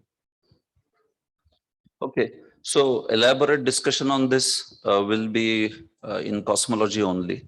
But Rama Vaikuntha, where Raghavacharya says it's on Loka Lok mountain. He says that is the Loka Lokasya Upari, he says.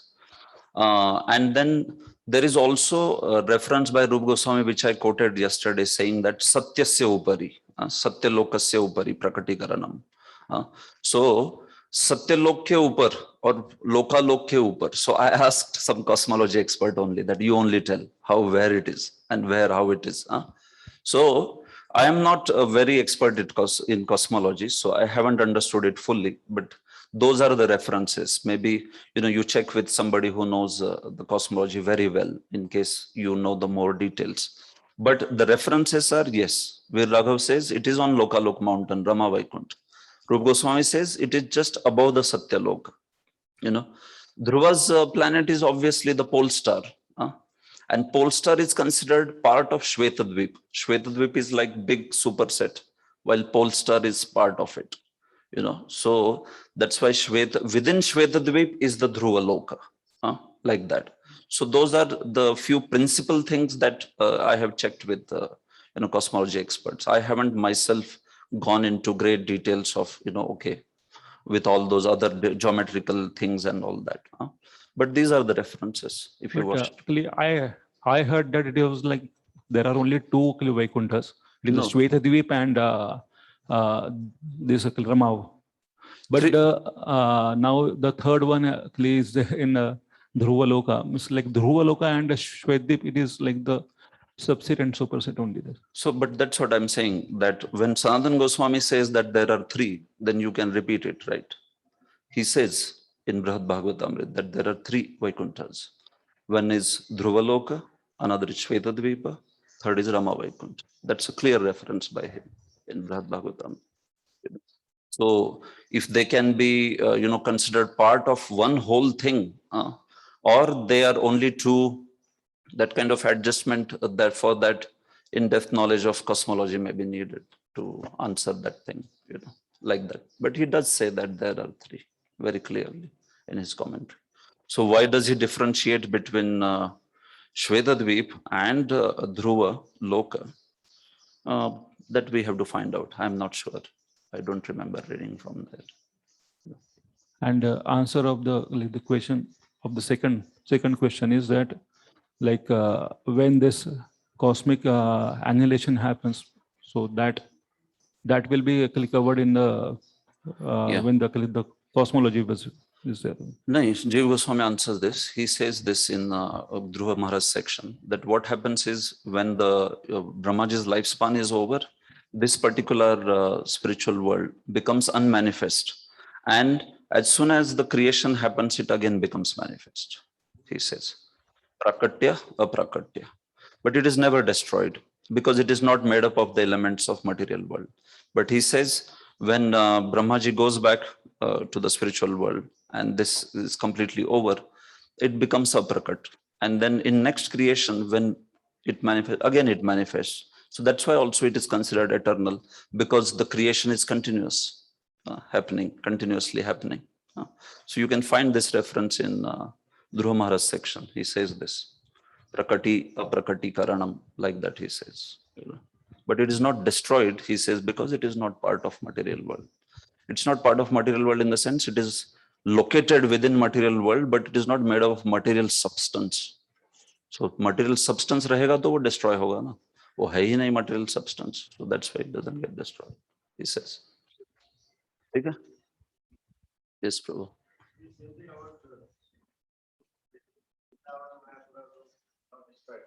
That means they are aprakat. Yeah, that is true. Okay. Correct. Vrindavan or Dwarka, Mayapur. Yes, they are also said to be prakat and aprakat. Okay. Second question is this Rama Vaikuntha, Jaya Vijay, they are different from Maha Vaikuntha, Jaya Vijay, or their expansion?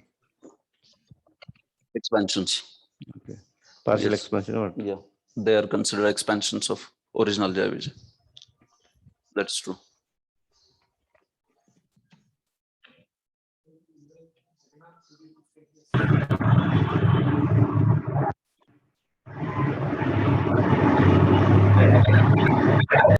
We can deal that little later because yes, topic is going in different direction now.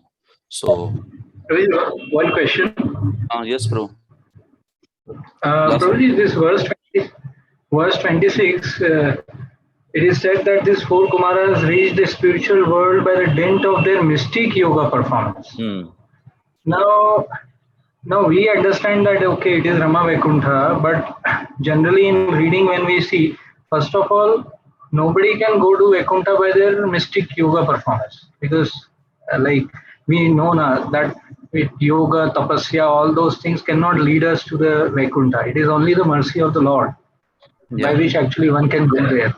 So Yes. when we read such translations, uh, unless we don't know these internal details and these commentaries, we will not be able to actually That's understand right. it. We will get confused. Absolutely. That is very right. Correct. If you don't know the commentary, you will not understand it clearly. You know. See, that's how Shastras are studied in a link of disciplic succession. Shastras are not studied by singling out a certain thing. Unless and until you know and study Siddhanta in connection with, all the previous acharyas. Of course, somebody may say, well, how does it matter whether it is Rama Vaikuntha or this Vaikuntha? So if somebody is not very keen on those technical aspects, so for them it may be irrelevant. But if you want to know, yes, with all those technical aspects, it is very important that we study Siddhanta in connection with the previous acharyas. And that's when you understand that, oh, this is what Prabhupada means actually.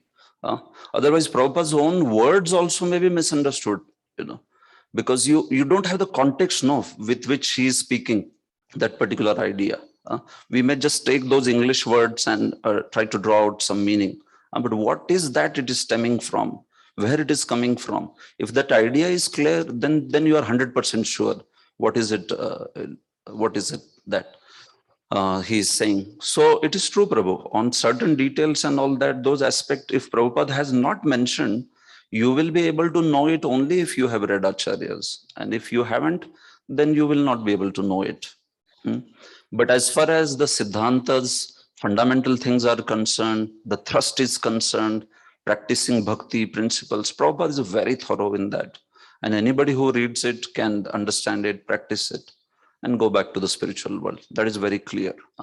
So Prabhupada's thrust in purports is not so much the technical aspect, and it has its reasons, the kind of crowd that he's addressing and the people of Kali Yuga, especially in these times and all that way. Of course, he is also very technical. For those who read Tikas, they also understand his, brilliant insight on certain word and all, how it is coming that way. But point is, in general, Prabhupada's thrust is preaching. He has written the purports for preaching like that. So in the technical aspect of a certain verse and all, he may not go so much into that like that. But if you have to know them and all that, then yes, you will have to study end to end, and then you understand, oh, okay, this is how it is like that. So how much can he write? You can also see his predicament in terms of if he has to put all the words, all their different senses, all different meanings and technical details and such wonderful application. क्या हो जाएगा वो? अलम विस्तरेण, they say, बहुत हो गया भाई विस्तार और नहीं चाहिए, like that. So because of vistar bhaya, because of making it too voluminous, sometimes acharyas, they don't put these details or like that. And they may focus on the most important thrust of that. And Prabhupada's thrust is preaching. Prabhupada doesn't get so much into scholarly details. At many places, some places he does get into scholarly details also. Very brilliant points he will analyze to the nitty-gritties, hair-splitting analysis he will do. But in general, his thrust is preaching. So if you wish to know those details, yes, you should also study end to end. Is that okay? Thank you so much. Prabhu, is there any pastime behind the existence of Rama Vaikuntha? Eighth canto, fourth chapter, sorry, not second, fourth chapter. He mentions about, it's told about that he wanted to please his beloved, Rama Devi. So that is what is mentioned. So he created that. Vaikuntha created it. As such, nothing more than that is spoken. Okay, bro. Thank you. Yeah, we move on. Text 30. तान्वीक्षवात रशनान् शतुरः कुमारान् वृद्धान् दशार्धवयसो विदितात्मतत्त्वान् वेत्रेण चास्खलयताम् तदर्हनांस्तो तेजो विहस्य भगवत् प्रतिकूलशीलौ. The four boy sages, who had nothing to cover their bodies but the atmosphere, looked only 5 years old, even though they were the oldest of all living creatures and had realized the truth of the self. But when the porters, who happened to possess a disposition quite unpalatable to the Lord, saw the sages, they blocked their way with their staffs, despising their glories, although the sages did not deserve such treatment at their hands. So in this way, this personalities, Jai Vijay, they saw the Kumaras who are said to be Vata Rashanan. They were having clothes which are only the air, dressed in the directions, Digambar. They were not having any clothes. They are 5-year-old children, like that. Or this, Vishnu Chakravarti said, Shudra Ghantika Upalakshitani. They have on their waist some small bells on their waist. They wear only that much on their waist. Vruddha, so they, although they are most learned, but they are only 5 years old, like that. And Vidita Atma Tattvan, they are most learned in Atma Tattva. They are situated in Brahman realization. But not knowing their Teja, Tejo Vihasya, and not understanding Lord's nature, that he will never ever be pratikul to Brahmanas. Jai Vijay didn't understand this nature of Lord. That, okay, even if they have come, they look like Brahmanas. Clearly one can see that they have that Teja and they have all the symptoms of Brahmana. So Bhagavat Pratikula Shilo, Lord is Brahmanya Dev, but this personality, Jai Vijay, they showed a nature which is opposite to the nature of Lord by stopping these personalities, by stopping Kumaras like that. Why? Because of not knowing their prowess, like that. So by their Vetra, wo Vetra ko rok diya, by Ruko. So you can't move, you can't go further, you can't enter, like that. So this is what happened. Text 31. Tabhyam mishat svanimisheshu nishidhyamana swarhattama hyapi hare pratihara pabhyam uchuh surattama didrikshata bhanga isha kamanujayana sahasata upaplutaksha. When the Kumaras, although by far the fittest persons, were thus forbidden entrance by the two chief doorkeepers of Sri Hari, while other divinities looked on, their eyes suddenly turned red because of anger due to their great eagerness to see their most beloved master Sri Hari, the personality of Godhead. So in this way, this event is happening at the 7th gate. And the demigods expansions which are also there in that spiritual world, Mishatsu, Animisheshu, there are this Chandra and Surya, they are also there in the spiritual world. They have their demigod counterparts, meaning these are the demigods, but these forms are pure devotees. They are Lord's Parshadas, right? So they were watching this incident. They are watching from in the skies, these personalities, like that. Mishatsu animisheshu, Vaikunthiya deveshu, he says, Vishwanath Chakravarti. Ye Vaikunt ke dev hai, bhautik jagat ke nahi bhai. Vaikunthiya deveshu, like that. So when they were watching, and in this manner, the Kumaras were stopped. Although Su-arhattama, although they are most qualified, but they were stopped by these two doorkeepers. So they had become desirous to see the form of the Lord. They wanted to, they know that they have come to Vaikuntha and now they can get the darshan of the Lord. So they had developed that desire to see the Lord, didriksha, dekhne ki ichha, lekin wo kya ho gayi? Bhanga. That became bhanga. So immediately Ishat Kamanujan, Kamanuj aa gaye wahan par. Kaun hai Kamanuj? Krodha. They became very angry and their eyes became red. Their eyes became big. with anger that how are we being stopped? Who are these people? Do they not know that we are Kumaras and our desire is to not hurt the Lord? Our desire is to get the darshan of the Lord. How are they stopping? You know. So with that anger, I mean, they with that mood, they became also very angry, like that. So Prabhupada talks about purport, how a sannyasi is not stopped anywhere in this world. He is welcome everywhere. Prabhupada says, according to Vedic system, sannyasi, a person in renounced order of life, is dressed in saffron-colored garments. This saffron dress is practically a passport for the mendicant and sannyasi to go anywhere. The sannyasi's duty is to enlighten people in Krishna consciousness. Like that, he says. One line later. Therefore, the Vedic sociological conception is that a sannyasi should not be restricted. He is allowed to go anywhere and everywhere he wants, and he is not refused any gift he might demand from a household. Of course, this statement has to be understood nicely. Sannyasis should also know where to go and what to ask. And in general, right? That is the point. He also knows his sannyas dharma. तो गृहस्थ धर्म बोला जा रहा है, लेकिन सन्यासी को भी सन्यास धर्म पता होना चाहिए. Like that, in this way. Otherwise, yeah, in Kali Yuga especially, it will become a pathetic situation. This is how we know that Hadai Pandit and Padmavati, right? They were asked the son by that sannyasi, and immediately they gave, because you can't say no to a sannyasi. Especially when he is asking that particular thing for a service, and he will ask for the service. So because it is 100% sure that such a person will ask something for Lord's service only, so it is said you can't demand, you can't refuse that kind of gift.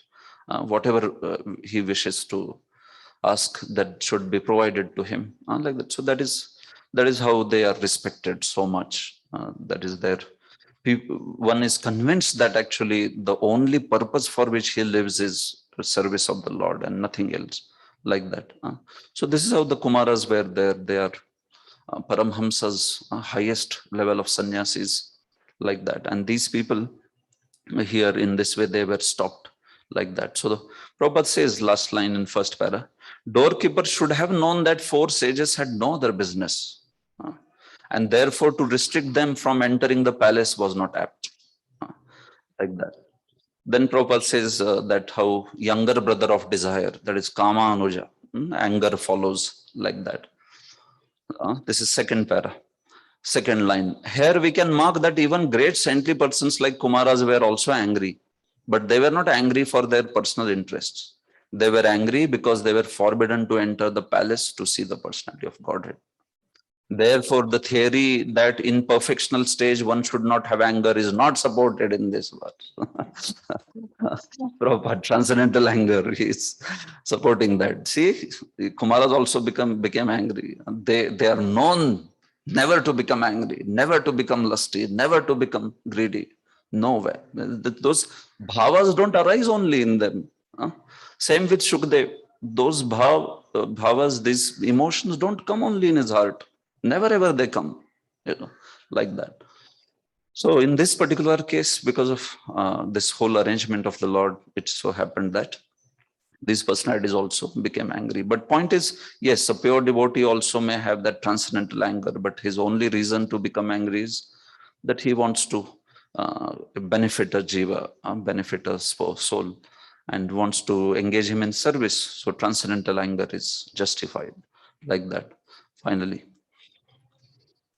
Yeah, okay. In the final para also Prabhupada says same thing, that although they were liberated, they nevertheless became angry. Text 32. Munaya uchuhu kovami hetya bhagavat paricharya yocher tadharminam nivasatam vishama svabhava tasmin prashanta purushe gata vigrahe vam kovatmavat kuhakayo parishankaniya. The sages said, who are these 2 persons who has developed such as discordant mentality, even though they are posted in the service of Lord in the highest position and are expected to have developed the same qualities as the Lord? How are these 2 persons living in Vaikuntha? Where is the possibility of an enemies coming in the kingdom of God. The Supreme Personality of Godhead has no enemy. Who could be envious of him? Probably these two persons are impostors, therefore they suspect others to be like themselves. So Muniz Kumaras spoke very chastised the Jai Vijay, chastised these personalities.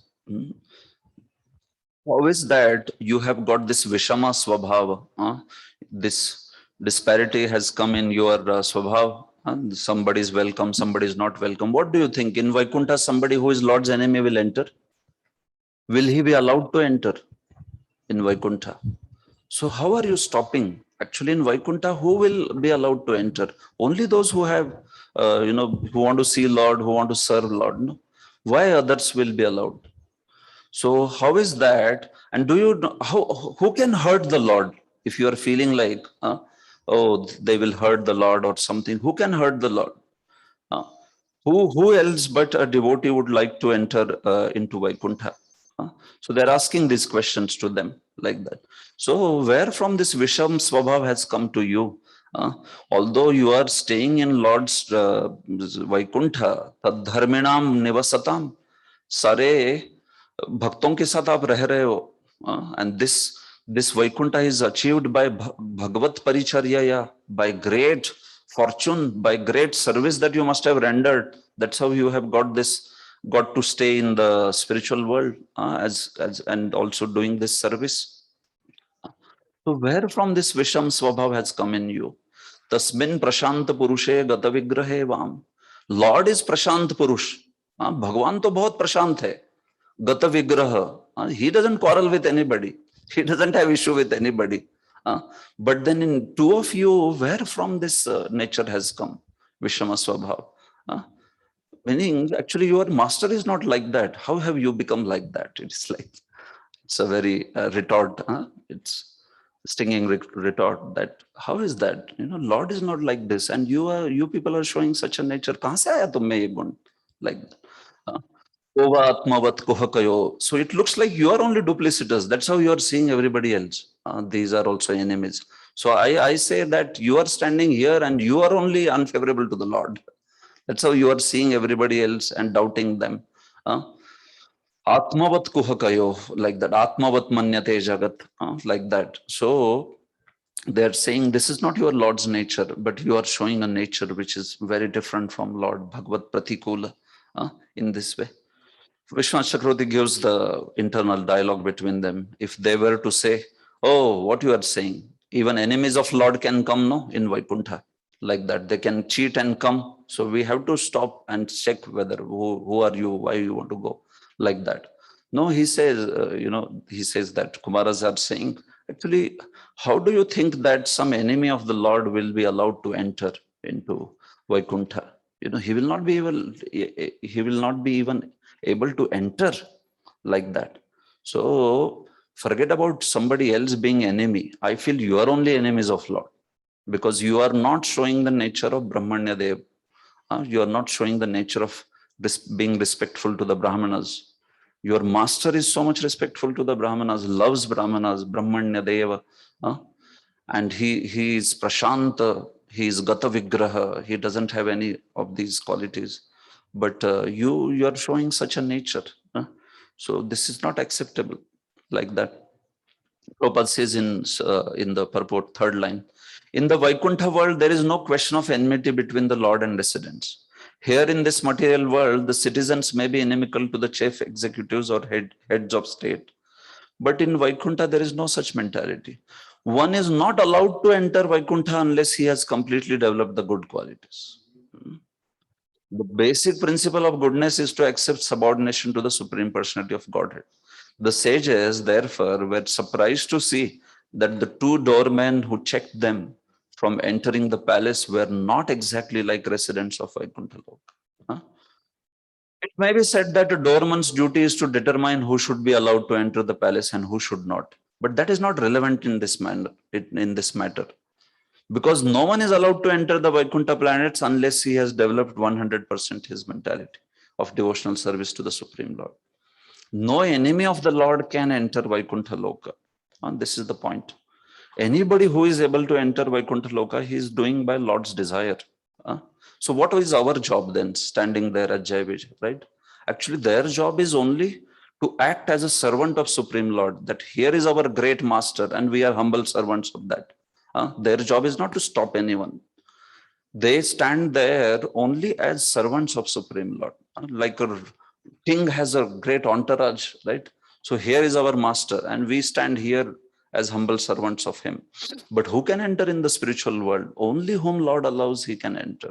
It's not some mundane place where anybody will be allowed and Lord. No, not like that. Only by Lord's desire somebody can enter in Vaikuntha.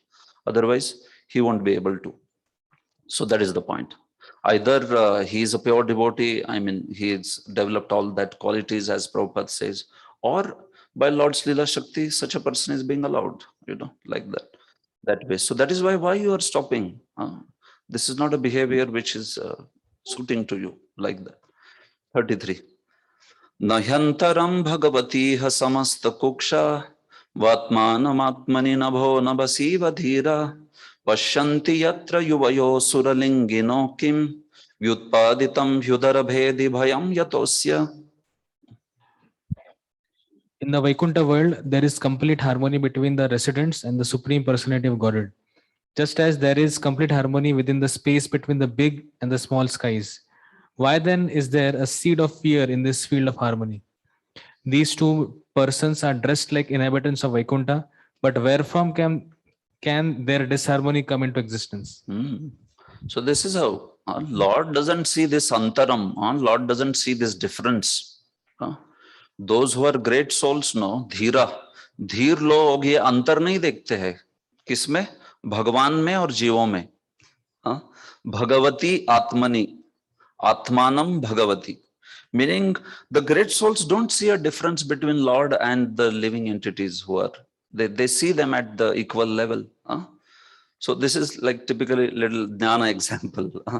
Nabho nabhasi vadhira. Just like there is space in the pot and there is space which is, the top. Ghatakash, patakash, or also known as Ghatakash, Mahakash. So just as there is space and there is space in the pot and the huge space, the complete space, there is no difference between two. So similarly, you also should not see difference between, how do you discriminate between Lord and living entities like that, that way. So where from this bhaya has come to you, udara bhedi, you see that word, you feel like we are going to enter and, hit the Lord in his stomach and kill him or what, udara bhedi, that's the meaning of that. आप में ऐसा भय कहां से आया कि हम लोग जाके भगवान का उदर जो है उसमें कुछ घुसा देंगे, like that. So from where this fear has come, they are asking them like that. This doesn't suit. So Prabhupada has written a long purport on harmony, that antaram, that whole is the thing. Huge purport he has written on harmony. So he is basically talking about how to have the harmony, two parts of the creation. First, he speaks about there is material world, spiritual world, and how there is harmony at one place, disharmony in material world, harmony in the spiritual world. Then he talks about what is the harmony about. When one wants to engage everything in Krishna's service, that is known as harmony. Then everybody will be harmonious with each other, like that. Then he speaks about Mayavadi's understanding of harmony, referring to that example of Nabho Nabhasi. Mayavadi feels that Jiva and Lord are one and the same, but that is not considered harmony. Harmony is knowing that Lord and Jiva's intentions are one, not that they are one. Qualitative oneness. So that's real harmony, Prabhupada says. And then finally, he talks about how to gain that harmony in the material world. So he speaks that in the last para. Harmony or disharmony is realized because of law and order of particular place. So if we follow the instructions of Supreme Lord, then there will be harmony even within this world, like that. So it's a purport which has centered around that aspect of not seeing the disharmony, or rather not having the disharmony, but being one with the Lord in the intention then in that case, Prabhupada says that in Vaishnava society also there will be harmony. In devotee circle, there are different services to be accomplished for Lord's sake, for Lord's service. And different services will need different talent pools, different persons. So if we have that clarity in terms of, okay, we want to serve the Lord with as many aspects as possible, then there won't be any disharmony. Otherwise, there will be disharmony. Thinking that only this should be done and this should not be done. Like that. But if we take it a complete package, that yes, Lord should be served with all the aspects. So there will be very nice. So, beautiful pujaris who dress beautifully, first class preachers, and then managers, and then, cleanliness, personnel, all sorts of teachers, everybody is needed for Krishna's service. And then we know that there won't be any disharmony. So Prabhupada is saying that point of being one in interest of the Lord that way. Text 34. Tadvamamusya paramasya vikuntha bhartu kartum prakrishtami hadhimahi mandadibhyam lokanito vrajatamantara bhava drishtya papi yasastraya ime ripavosya yatra. Therefore, let us consider how these two contaminated persons should be punished. The punishment should be apt, for thus benefit can eventually be bestowed upon them. Since they find duality in the existence of Vaikuntha life, they are contaminated and should be removed from this place to the material world, where the living entities have three kinds of enemies. So here is what they met out their punishment. They spelled the curse to this Jai Vijay, like that. They said, that's how you don't deserve to stay here actually. You have this disharmony. Kumaras were very angry on Jai Vijay. And they said that you have this Visham Swabhav, so you better go to a place where this Visham Swabhav is there, not over here. Tadvam amushya paramasya vikuntha bhartu. See, your staying here is apakarsha for Supreme Lord.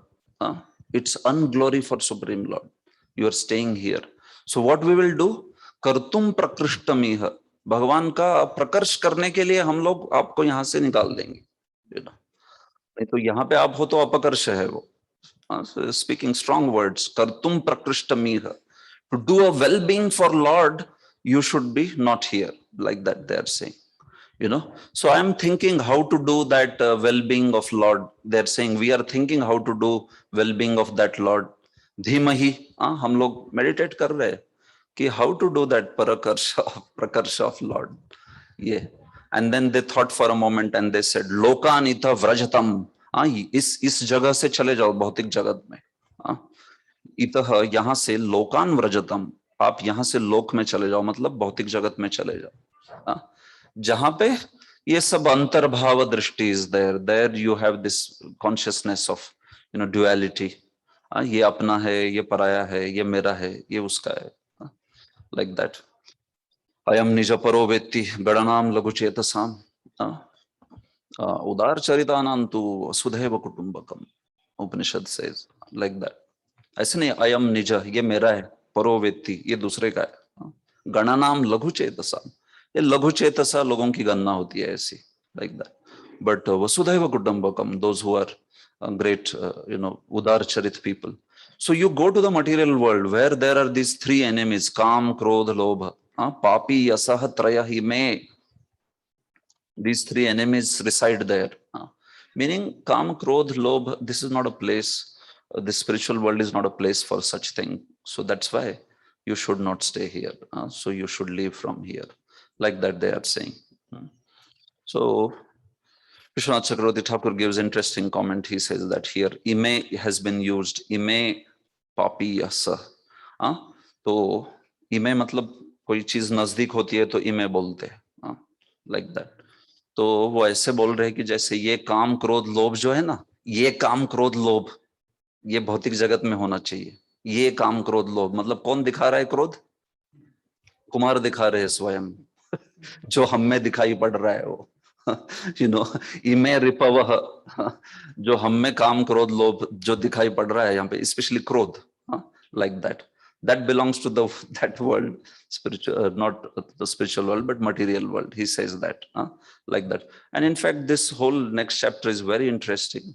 How Lord shows that, Jai Vijay are his people, and his love for Jai Vijay. And he shows a great respect to Kumaras, seeing them as Brahmanas. Of course, now they get transformed and they become devotees. So fine. But at this point, what Lord does is he glorifies them as Brahmanas, but he glorifies Jai Vijay as his own people and his own pure servants. So it's a very interesting way in which he speaks. That's a very interesting next chapter. Whatever, because of my lack of ability in covering the topic, I couldn't finish it, this time. So maybe we will take this in next week or so. But point is that first time Jnana Shakti of Lord is getting bewildered by somebody. Vishwanath Chakravarti comments there. Bhai, kisko bewilder kiya Bhagavan ne? Gyan Shakti ko. Like that. So in Kumaras in their life, they were never bewildered in their entire life. But when later Lord comes out and speaks to them, it is said there clearly that they were not able to understand. What is he saying? Is he glorifying us or condemning us? Criticizing what he is doing exactly? So Acharyas have commented there. You can wonder, you can see that Kumaras are wondering what is the meaning like that. So this is unheard of. First time in their life, they're bewildered by somebody like that. So this is how Lord speaks to them. Dono arth nikalte hai usse. Brahmanyatva, Bhaktavatsalya also, like that. So then finally they, accept that actually Jai Vijay are very dear to him, and that is next chapter. It was just 7-8 verses, but very beautiful meaning is there, like that.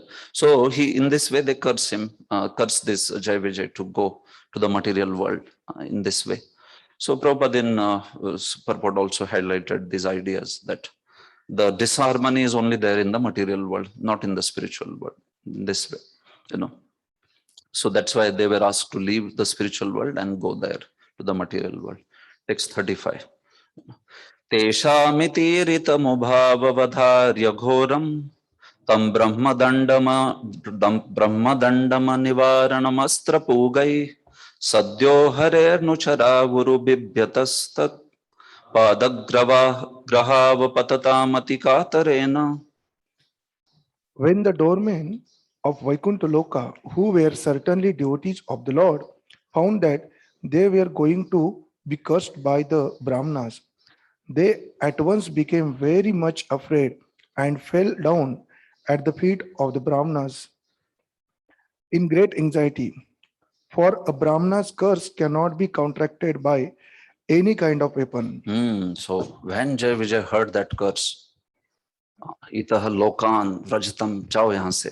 So then they understood, oh, these people are, my God, they are Brahmanas, and we got Brahma Danda, like that.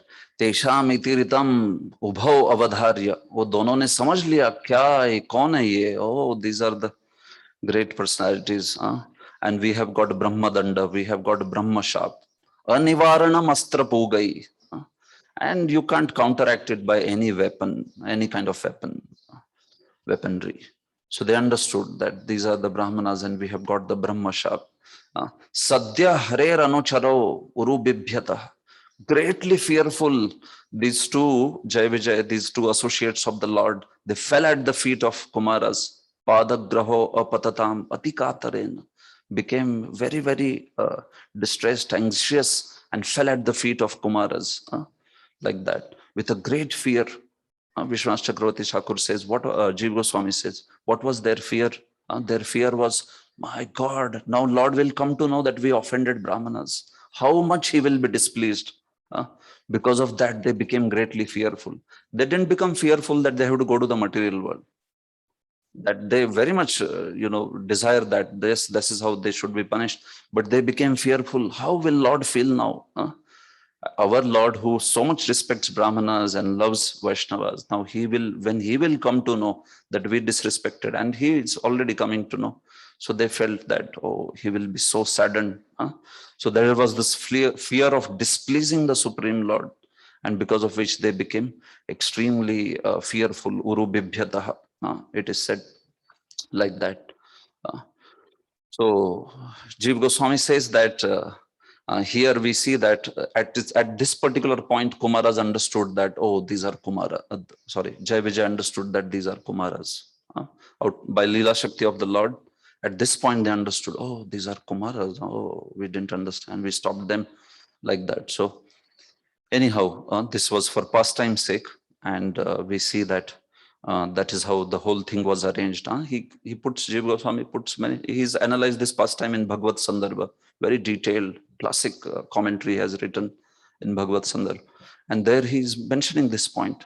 You imagine Kumaras getting angry, Jai Vijay not knowing, these personalities. How is all this possible? It's just inconceivable, he says. So that's why Krishna is accomplishing many purposes through this Leela. He arranged for Jai Vijay to take birth in material world and serve him in Virya Rasa. That was his purpose for which he arranged. He arranged for Kumaras to get nectar of his lotus feet and devotional service. That was his purpose. He established, Loka Shiksha by glorifying Brahmanas. Third purpose, his nature of Brahmanya Dev. He glorified and established his Bhakta Vatsalya and how Vaishnavas are superior to Brahmanas. Fourth purpose. Fifth purpose, he told sadhakas what is the great calamity of offense to a Vaishnava, offense to a great soul or a Vaishnava Brahmana. So, both Kumaras offending Jai Vijay by cursing them and Jai Vijay offending Kumaras by stopping them, both of them, each other offending. So what a great calamity it can bring, like that. So that Mahad Aparadh and that great danger in that, he taught it to sadhakas. He also taught this principle of how a devotee's mercy, Lord's mercy follows a devotee's mercy. Kumaras, they recognize this fact that they were able to get Lord's mercy only because of Brahmaji. Brahmaji spoke to Brahma, and Narada used to speak to Kumaras about Lord's beautiful form and pastimes. So because of their mercy only, Kumaras say that this day has come where we are able to get your darshan and also get attracted to your lotus feet. So this Bhagavad Kripa, Bhakta Kripano Gamini, this principle is also being established over here. So like that, Vishwanath Chakravarti Thakur has given 8 reasons in next chapter, why this pastime was arranged in all these different fashion. Even this idea of how bhakti is greater than Brahmananda, all that. So this is why we see that apparently something which is little inconceivable is happening over here. But it is for all these accomplishing different purposes which Lord wants to do. So Vishwanath Chakravarti has this style typically. Any Leela is there, no? He only gives the lessons. See, by ye lessons, these are authentic Vishwanath Chakravarti's lessons. What can we learn from this, pastime? That way, 7, 8, 9, 10, like that reasons why this pastime was arranged. He gives in that particular fashion. So that is how. Text 36. Bhuyadagoni bhagavad bhirakari dando yonau hareta surahelanamapya shesham mavo nutapakalaya bhagavat smritigno moho bhavedihatu brajato radhodha. After being cursed by the sages, the doorman said, "It is quite apt that you have punished us for neglecting to respect sages like you. But we pray that due to your compassion at your repentance, the illusion of forgetting the Supreme Personality of Godhead will not come upon us as we go progressively downward." Yeah. So that is Jai Vijay's mood. They don't have problem. They are happily accepting the punishment that is meted out to them. But they are very much worried about the displeasure of the Lord. Bhuyad agoni bhagavad bhi akari dando. Whatever danda that you have given, O Kumaras, let it stay. Bhuyad. Actually, if you see, Bhuyad is Ashirling. It is Ashirling, meaning Ashirvad. So they are considering that punishment as Ashirvad. So it's not Bhavet or Bhavatu, it's Bhuyat, Ashirling. So ye Ashirvad ki tarah hai. Actually, we are getting a benediction because we had this wrong attitude and you have punished us. So this is like a benediction on us. Bhuyadagoni Bhagavadbhir Akaridando. So let it be to us, these sinful people, and let this danda remain. Let us get this punishment, by which Surahelanam, by which the disrespect that we showed to great personalities like you will be nullified. We will be repenting for that particular thing. So this danda will take away that, it will nullify that great offense that we have done, at least in terms of the reaction that we should suffer, right? But they say, please give us this benediction. They are offering a prayer to Kumaras that Bhagavat Smritigno Moho Bhavedna. We are surely going to go to a material world now. You please just bless us that even though we go there in the material world and we may have some unfavorable attitude towards Lord, let us remember the Lord. Let us not forget the Lord there. We may be suffering in any condition. We may be going to downward species, very low species. But we just beg for you this benediction that may we not forget the Supreme Lord. So although Kumaras are in unfavorable situation, but they're not Kumaras, Jai Vijay, in the material world, they become in unfavorable, they get unfavorable bodies like Hiranyaksh, Hiranyakashipu, but their complete absorption there is there in Krishna, like that. So point is that they didn't want to forget the Lord, but still Vairyaras was to be managed. So they became unfavorably absorbed in the Lord. Like that it is arranged. That's how their example and all is quoted later by Narad. Gopya Kamat Bhayat Kamso. And in that, he gives the example of this person, Shishupal Dantavakra and all, like that. So they are not saying that devotional service is unfavorable, but they are saying that even though in whatever species we go, low species, low birth, but please bless us that हमारा वो जो मोह है उसमें भगवान की स्मृति ना चली जाए. We somehow or other remember the Lord. Let that happen. They are saying in this manner. So they are asking for that benediction from them. So Prabhupada says in purport, third line, in the lowest species of life, including animal species, forgetfulness of the Lord is very prominent. The doormen were aware that they were going to the criminal department of material world. And they expected that they might go to the lowest species and forget the Supreme Lord. They prayed, therefore, that this might not happen in the lives they were going to accept because of the curse. That they are somehow able to remember the Supreme Lord. They asked for that benediction. They don't want to forget the Supreme Lord. So it's a very genuine repentance that they are having. And they are asking also very humbly Kumaras to bless that they are able to remember the Lord in this way. So this one verse will take and stop. It's a very famous verse, very heavily commented. Actually, that was also one of the reasons that I did not want to rush through this section. Of course, many of you have heard and many of you are maybe learned also in all this. But there is a heavy commentary on all these aspects written by Acharyas, very beautiful in Bhagavad Sandarbha, in Rama Sandarbha, and all that. So I didn't rush through this section because it is painful to leave such points when we are going through such discussion, when so much of things have been spoken with clarity like that. So this text 37 is also very popular verse in Sandarbhas quoted. Text 37. Evam tadaiva bhagavan aravindanabha svanam vibudhya sadati kramamarya radhya tasmin yayo paramahamsa mahamuninam anveshaniya charanau chalayan sahashrihi. At that very moment, the Lord, who is called Padmanabh, because of the lotus grown from his navel, and who is the delight of the righteous, learned about the insult offered by his own servant to the saints. Accompanied by his spouses, the goddess of fortune, he went to the spot on those very feet sought for by recluses and great sages. So the news reached the Lord. News what? He's a Bhagavan. Jiva Goswami comments that he knows everything, what is happening. He's aware of it. So evam tadaiva Bhagavan Arvindanabha.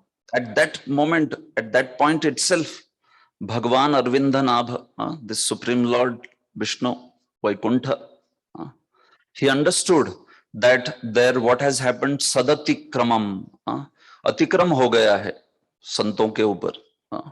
On these Kumaras, there is an offense, there is an insult that has happened by Swanam, by his own people, by his doorkeepers, Jai Vijay. There is this offense that has happened to the Kumaras. So he understood it. Arya Radhya. And Lord is so much full of virtue. He is such a personality who's filled with virtuous qualities like that. So when he understood that this is a thing happening, and outside big cursing and all that is happening, so immediately he left from the palace where he was. He left Tasmin Yayo Paramahansa Mahamunina, and he left to show his lotus feet, Anveshaniya Charanau. He wanted to show those lotus feet to the Kumaras. They wanted to see those lotus feet, and they were not allowed. They were stopped. That's why whole episode has happened. Okay, so I'm coming to show those lotus feet to you. आप उसका अन्वेषण कर रहे थे ना महामुनि, किसका अन्वेषण? चरणों का. तो मैं वो चरणों को लेके आता हूं अभी. That's why he didn't even wear the shoes. Acharya say he came, bare feet, because he wanted to show those lotus feet. You want to see this lotus feet? Chalayan, charanau chalayan sahashri. He came, and not only he came with bare feet, he also came with goddess. He came with goddess of fortune, Lakshmi. So there is big commentary on why he came with goddess and why he came on his bare feet, like that. But charanau chalayan, अपने चरणों पे चलते हुए भगवान वहां पे श्री के साथ वहां पे पहुंचे, जहां पे ये 7वें गेट पे कक्षा पर ये सब चीजें हो रही है, like that. So the Jiva Goswami says Swanam is said here. By saying that Swanam, he is differentiating Lord, that these are my people. Jai Vijay. Swanam Vibuddhi. By saying that they have been accepted as part of his own entourage. By saying Swanam, अपने जय विजय के अपने सेवकों के द्वारा वो अतिक्रम को जानकर भगवान निकले. So they are their own people. They are his own, like that. So Bhagwan, that is already told. Bhagwan is, nobody went to inform him. He understood what has happened and he himself left. So as soon as he himself left, then there are some people who are there with Lord always. They have the Samipya, Samipya Mukti. And there are some people who are not always with Lord. They have the Salokya Mukti, like that. So especially whenever Lord comes, then all these other personalities who are not constantly with him, they run to see his darshan, to get his, darshan of his lotus feet. So as soon as he came out with Shri, along with his regular attendants, all these other personalities, they ran there. Somebody was plucking flowers. He got good, very beautiful flowers, went with that to offer to the Lord. Somebody else came to do other kind of services, offer flowers at his lotus feet. There were 2 servants who were, doing chamar to him from both the sides. And that description is there in the next verses, like that. And in that manner, Lord came over there. So everybody gathered as soon as Lord, started walking towards that. So everybody, all the retinue also followed, understanding that, yes, there is something interesting happening there at the gate of the spiritual world, like that. So why did he come to the spot bare feet? He did not even wear his padukas, like that. Vedant Deshikan has glorified padukas of Lord in 1000 verses. One time he was challenged by a scholar that you think you are a very great scholar? Kavi Tarkika Kesari? Let's see who can glorify Lord's lotus feet. So tomorrow morning I will submit my shlokas and you submit yours. He said, forget lotus feet. I am not qualified to glorify Lord's lotus feet. I'll glorify only padukas. He said. And next day that scholar got some 100, 120 verses by spending whole night. His eyes were red, composing that. And Vedant Deshikan came with 1000 verses glorifying Paduka Sahastram. When he heard that, he just fell at his feet and said, please accept me as disciple. So there is a very beautiful book, Paduka Sahasram. In that there are 40 verses which are Chitra Kavitva. All different. There is one verse with only Ya. Ya, ya, ya, ya, ya, ya, ya, ya, ya, ya, ya. That's it. Only Ya is there in the verse. So these are like great personalities. You can say, like our Rupa Goswami has written, he has also written 12 Chitra Kavitvani. Vedanta Shikan has written 40 Chitra Kavitvani, like that. Very powerful Kavi and devotee. So anyway, here Lord didn't even take Paduka. He came running to the spot. Jiva Goswami says, because Bhritya Paradhe Swamino Dandya. Bhritta ka aparadh hota hai na, Bhritya, sevak ka. तो स्वामी को दंड होता है उसका. Swami takes the responsibility. So Lord was so concerned that my servant has done some offense. He came quickly. Forget shoes was jane do udhar, urgency. It's an urgent matter. I should go there and resolve this situation immediately because he is my dear subordinate. I can't have him to be like, put to such a deadly punishment and such a bewilderment over there. So immediately, because he loves his subordinate, he went there immediately to handle the situation like that. Second reason, well, they wanted my lotus feet. That's why they became angry. I will go there and show my lotus feet like that. Third is that I will, by showing my lotus feet, I will show that, what is your nirvishesh jnana? Nirvishesh jnana, impersonal knowledge. You see the bliss of just seeing my lotus feet. Forget seeing, just that tinjal ka mishra tulasi makaranda vayu, just entering that into nostril. So you will forget all that, what is called as Brahmananda. Pata nahi kahan gaya. Like that. Fourth, thinking that Kumaras were angry because they were not allowed to see the feet of the Lord, because his guests are angry. So in order to pacify them, he just ran there as a humble yajman, even without the shoes, just like taking a very humble position. He went over there like that, so that they see that, oh, he has come bare feet and he's also sorry about what has happened in this. This is how you pacify, placate an honorable guest, like that, in this way. Yeah, so those are the few reasons because of which he came walking bare feet like that. And then why did he come with Shri? There are also different reasons given by acharyas for this.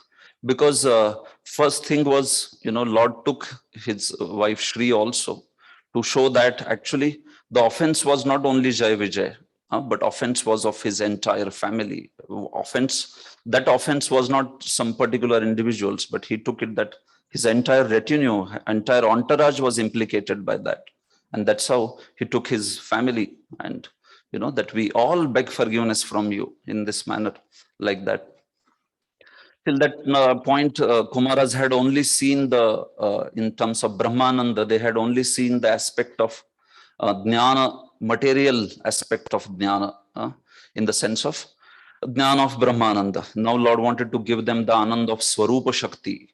He wanted to bless them with Swarup Shakti, which is personified by Shri. So that's why he took Shri with him. Till that time, Brahmananda, meaning that aspect doesn't come from Swarup Shakti. That aspect which Brahmananda is there, there is a Vidya potency. It's a different thing. So, but here now he wants to give Swarup Shakti's blessings to him. So he took Shri also. He said, he thought that, children are very easy to be pacified by mother, like that. So here are these children who are very angry. So seeing mother, Shri, they will be very easily pacified like that. And another reason that Vamshidhar says is Shri herself followed because she understood out of curiosity that, yes, Lord is rushing further, means there is something very interesting happening over there. And she wanted to participate with that. So she went with him immediately like that. Lord also wanted to show to Kumaras that he has nothing to hide. He has brought his consort, he has brought his associates, he's brought, everybody there. And all of them, they are there to offer respect to them and also welcome them in the spiritual world. So he has nothing to hide. So this is how. And finally, Bhagwan's internal potency, she will always be there with the Lord. So Lord wanted to show wherever he is, his internal potency is also there. So that's why he wanted to also take Shri with him. And he took in this way. He went there to handle the situation. Hare Krishna. Okay, so we stop here. So rest of it we'll discuss in further sessions. Grantraj Srimad Bhagavatam ki jai. Srila Prabhupada ki jai. So Monday and Tuesday, we will have some extra session to finish off whatever is lifting. 11. Tuesday, Kadash. Okay. So Monday and Wednesday. Yeah, so closed book will be moved further. We will let you know. It will not be, that's why it will not be there in this week, that way. So I thank you all very much for your patient listening. And please forgive me if anything that I spoke which you didn't like, or if anything that was inconvenienced you, long talking hours and this and that, And I also beg forgiveness for not being very astute on finishing in time. So I would try to take care in the future as much as possible. Grantraj Srimad Bhagavatam ki jai. Srila Prabhupada ki jai.